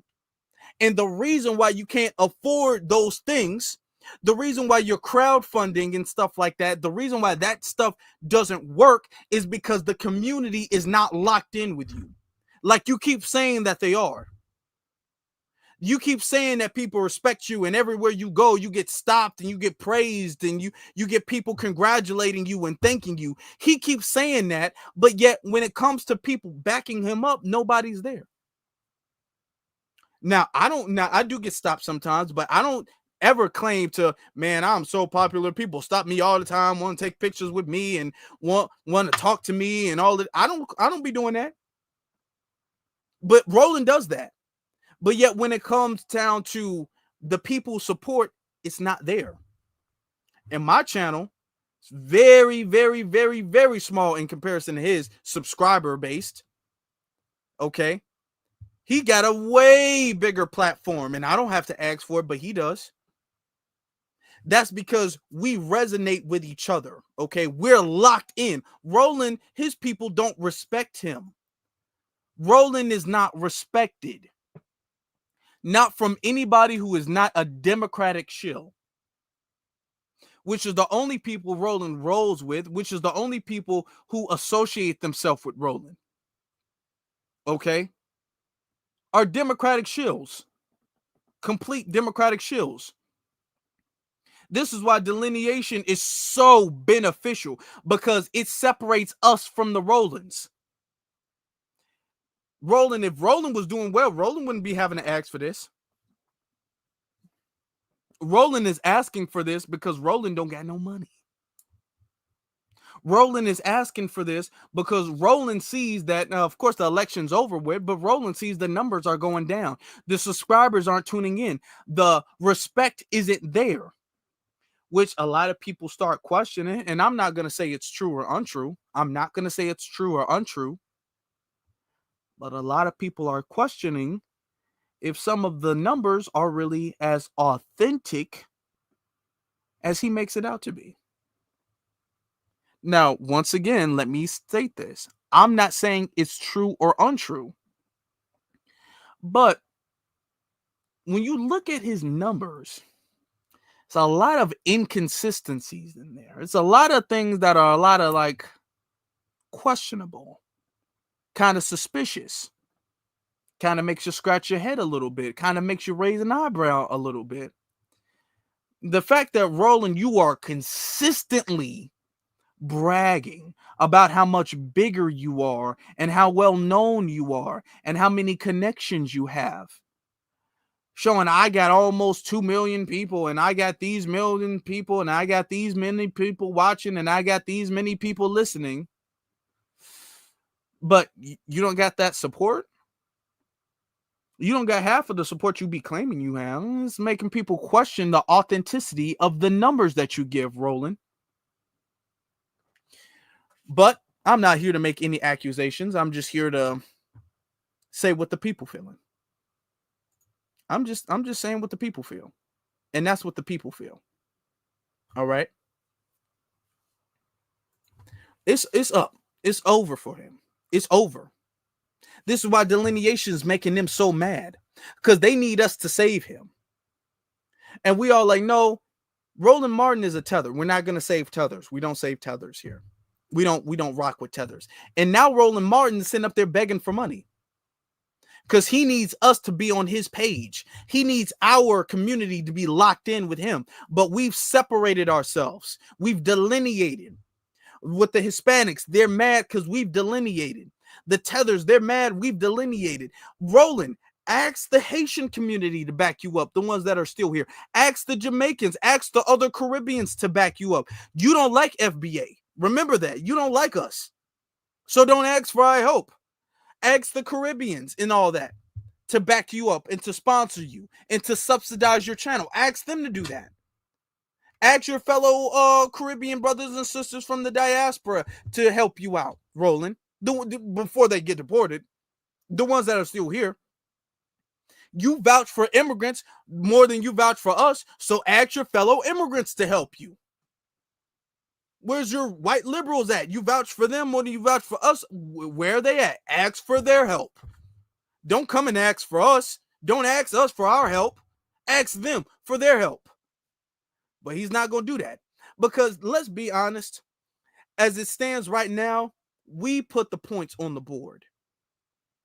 We're the people that you call up off the bench when you need an extra 10 points in order to win the game. We are the Michael Jordans of the NBA. We are the LeBron James. We are these people. We are the Kobe Bryants. We, as foundational Black Americans, we are these people. We are, there's 5 minutes left in the game. We need extra points. Go get the FBAs to get some points. We are the buzzer beaters. We are the ones who save the day. We are the ones who save the game and get the points. We are the ones who do that. Let's be honest. For instance, we can talk about LeBron, right? LeBron moves around a lot, does. When LeBron moves from one city to another city, and he leaves that city, relied on LeBron by the fact that that team doesn't make it to the playoffs without LeBron. When LeBron leaves the team, because we're the LeBron in the situation, okay? When LeBron leaves the team stopped making it to the playoffs. When Michael Jordan leaves the Bulls lose their championship streak. Now, I love the Bulls, and Chicago Bulls love them. You know, they were still good. But y'all not the 90s, the 96, 97, 98 championship, that stuff, that don't exist without Michael Jordan. That don't exist without Michael Jordan. The championships from Cleveland, the championships from that don't exist. Before, Lakers wasn't winning no championships after Kobe Bryant until LeBron got back. This is what y'all need us. And when we said, you know what? Y'all good. Yo, we've been finessed by y'all for such a long time. We're delineating and it's not going back, and they're mad. They're furious about it. Roland Martin is pissed off. Conscious is pissed. This man is mad. Okay? He is upset, and he should be, and I understand. I get it. I get it. But I want you to understand, it's never going back. The only thing going back is your ass to your own country. That's the only thing going anywhere. Delineation ain't going nowhere. Foundational Black Americans aren't going anywhere. Only one leaving is you. You're the only one. It sucks to be you.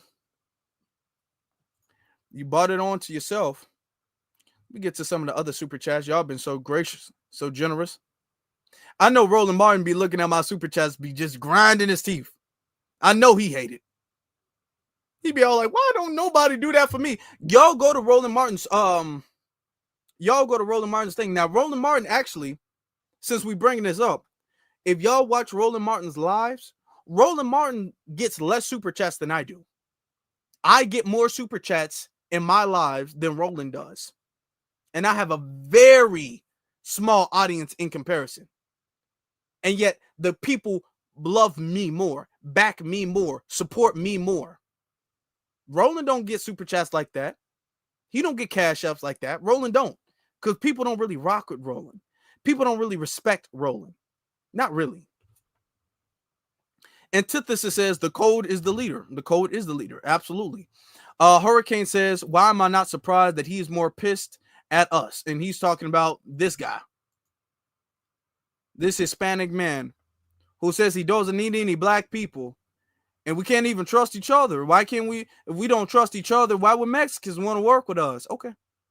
All right. All right. All righty then.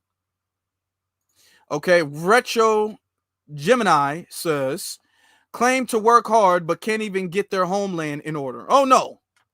They put up a Mexican flag to let everybody know they're from Mexico and never want to go back. And that's them working hard. Okay. Shy from Philly says FBA should receive reparations. Haters fight for yourself. Oh yeah, y'all got it. Y'all got it. We're lazy. We're lazy. We don't want to work. We don't want to work hard. Okay. We're lazy people who do not know how to work hard, and we get food stamps and we get Section 8. And they come over and they want to work and they want to do these things for their family. Okay. Okay. All right. Jammy sends a $5 super chat. Thank you so very much. Appreciate you, family. AO, appreciate you. AO says, appreciate this evening's broadcast. Well, you appreciate me and I appreciate you. Thank you so very much for that.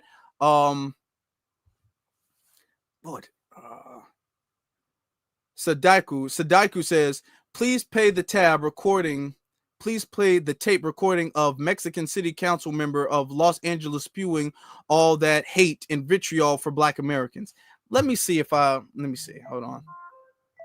Let me see if I have it in my laptop. Actually, do I have it in here? Come on now. Don't be acting slow. Let me see. Let me see. Hold on. Let me see if I have it.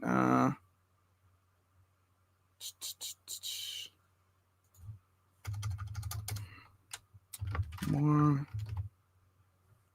I gotta find it. I do not have it on me. That is a shame. LA. Hold on. Let me see something. I'm looking for it. If I had it, I would play it, but I don't have it. If y'all send it to me real quick, I could play it, but I don't have it on me. Let me see. Mike says, I have a case for FBA media. Don't beg or brag. He does, coon. Yeah, he does. Okay. Yeah, he actually does. He brag. He's a coon. People don't pay coons. See, the issue is coons get paid by the dominant society. And when the dominant society stops paying you, your tab is over with. Roland's problem is the fact that Roland is not, he's a coon, he's a tether, but he's not getting paid by the dominant society. That's where tethers get their money from. That's where coons and sambos get their money from. Roland's not getting his money from the dominant society anymore. So that's why Roland is asking for community support, but the community don't support that. All right. To the next one, 1K live viewers. We at our peak at 1.1 live. Yeah. We just reached the new peak, y'all. 1.1 lives, 1,000 viewers. And I told y'all this is going to start becoming a regular thing now. We're starting to branch out now. Okay, we're starting to change, and the algorithms are going to start swinging back in our direction now. I guarantee you. Okay, y'all, we hit that 1K. We hit that 1K last year. We hit this 1K in Black History Month. This is the first live stream of Black History Month. Did we just make Black History, brothers and sisters? Shout out to Black History Month. We just made Black History, okay, a new standard. All right, for Black History Month, and I love it. I just love it. MC007 sends a super sticker. Thank you so very much, MC. Appreciate you. We got cash apps from Dumas. Dumas sends a cash app, and then Tawanda sends a cash app. Thank you so very much. But the 1K we have had, we hit that, and I didn't tell anybody, but I really wanted to hit that before 2024 was over. We did. We hit it with a massive broadcast. Okay. Tonight was an amazing broadcast, legendary broadcast that we hit this evening. If I could, I do want to, because they talking about, hold on. Let me see. Let me see if I can find that one clip. If I can find that one clip of them saying something. Oh, here we go. Actually, I do have it. Shout out to our brother Nas. Our brother Nas has it on his Twitter account, so I'm going to play it on Nas's Twitter account. I had to look through my bookmarks real quick. But this is the Black and Brown Coalition, brothers and sisters. The Black and Brown Coalition for you guys.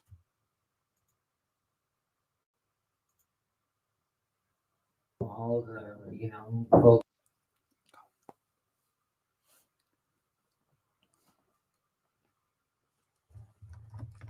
Okay. Like, was that going? He did call me. He wants to have breakfast with me.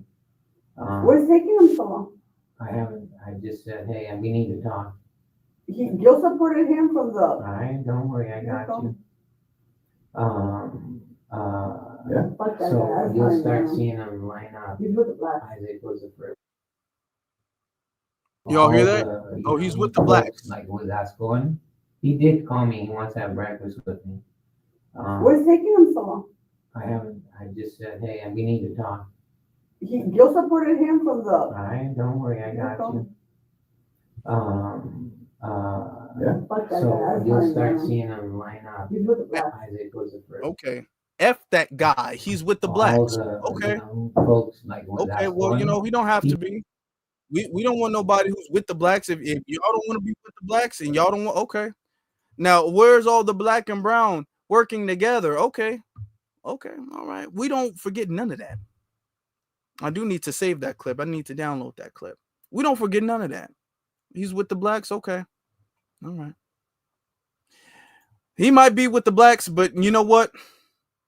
Y'all with ICE. You said, F that guy. He's with the blacks. We don't want to work with him. He's with the black community. Well, you're with the ICE community. You're going to be, hey, you don't want to work with the blacks. We don't want to work with y'all either. Y'all get to work together real good in Mexico. Y'all don't got to worry about the blacks in Mexico. Y'all get to work together. Y'all want to segregate yourself? That is fine by me. Don't worry about us. We're going to be okay. We're going to be fine.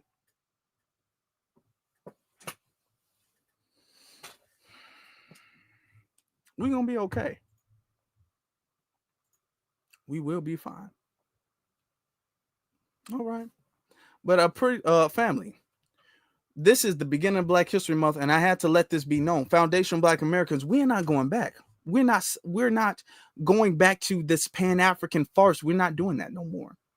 Now, if things can be respectful and we can all be black first, we can. With some of the people who are on our code, that's fine. If y'all don't want to be on code, we're not going to make you. We're not going to ask you. We're not going to beg you. We're not going to do any of that. Y'all don't want to be on code. Y'all really don't have to. But I want this to be abundantly clear that y'all not being on code, that's not going to hurt us. That's going to hurt you because we're straight. We're fine. We're winning. We're succeeding. You're not. And now you're mad because you keep wanting us to get back on page. The reason why Roland is mad is because Roland wants us to get back on that Democratic plantation. We're never going to go back there. And the fact that we're never going back there, we're changing the cultural norms of the community, which is why Roland is losing more support as the day goes on. Roland keeps talking about how much he's growing, but yet Roland keeps asking for help to expand.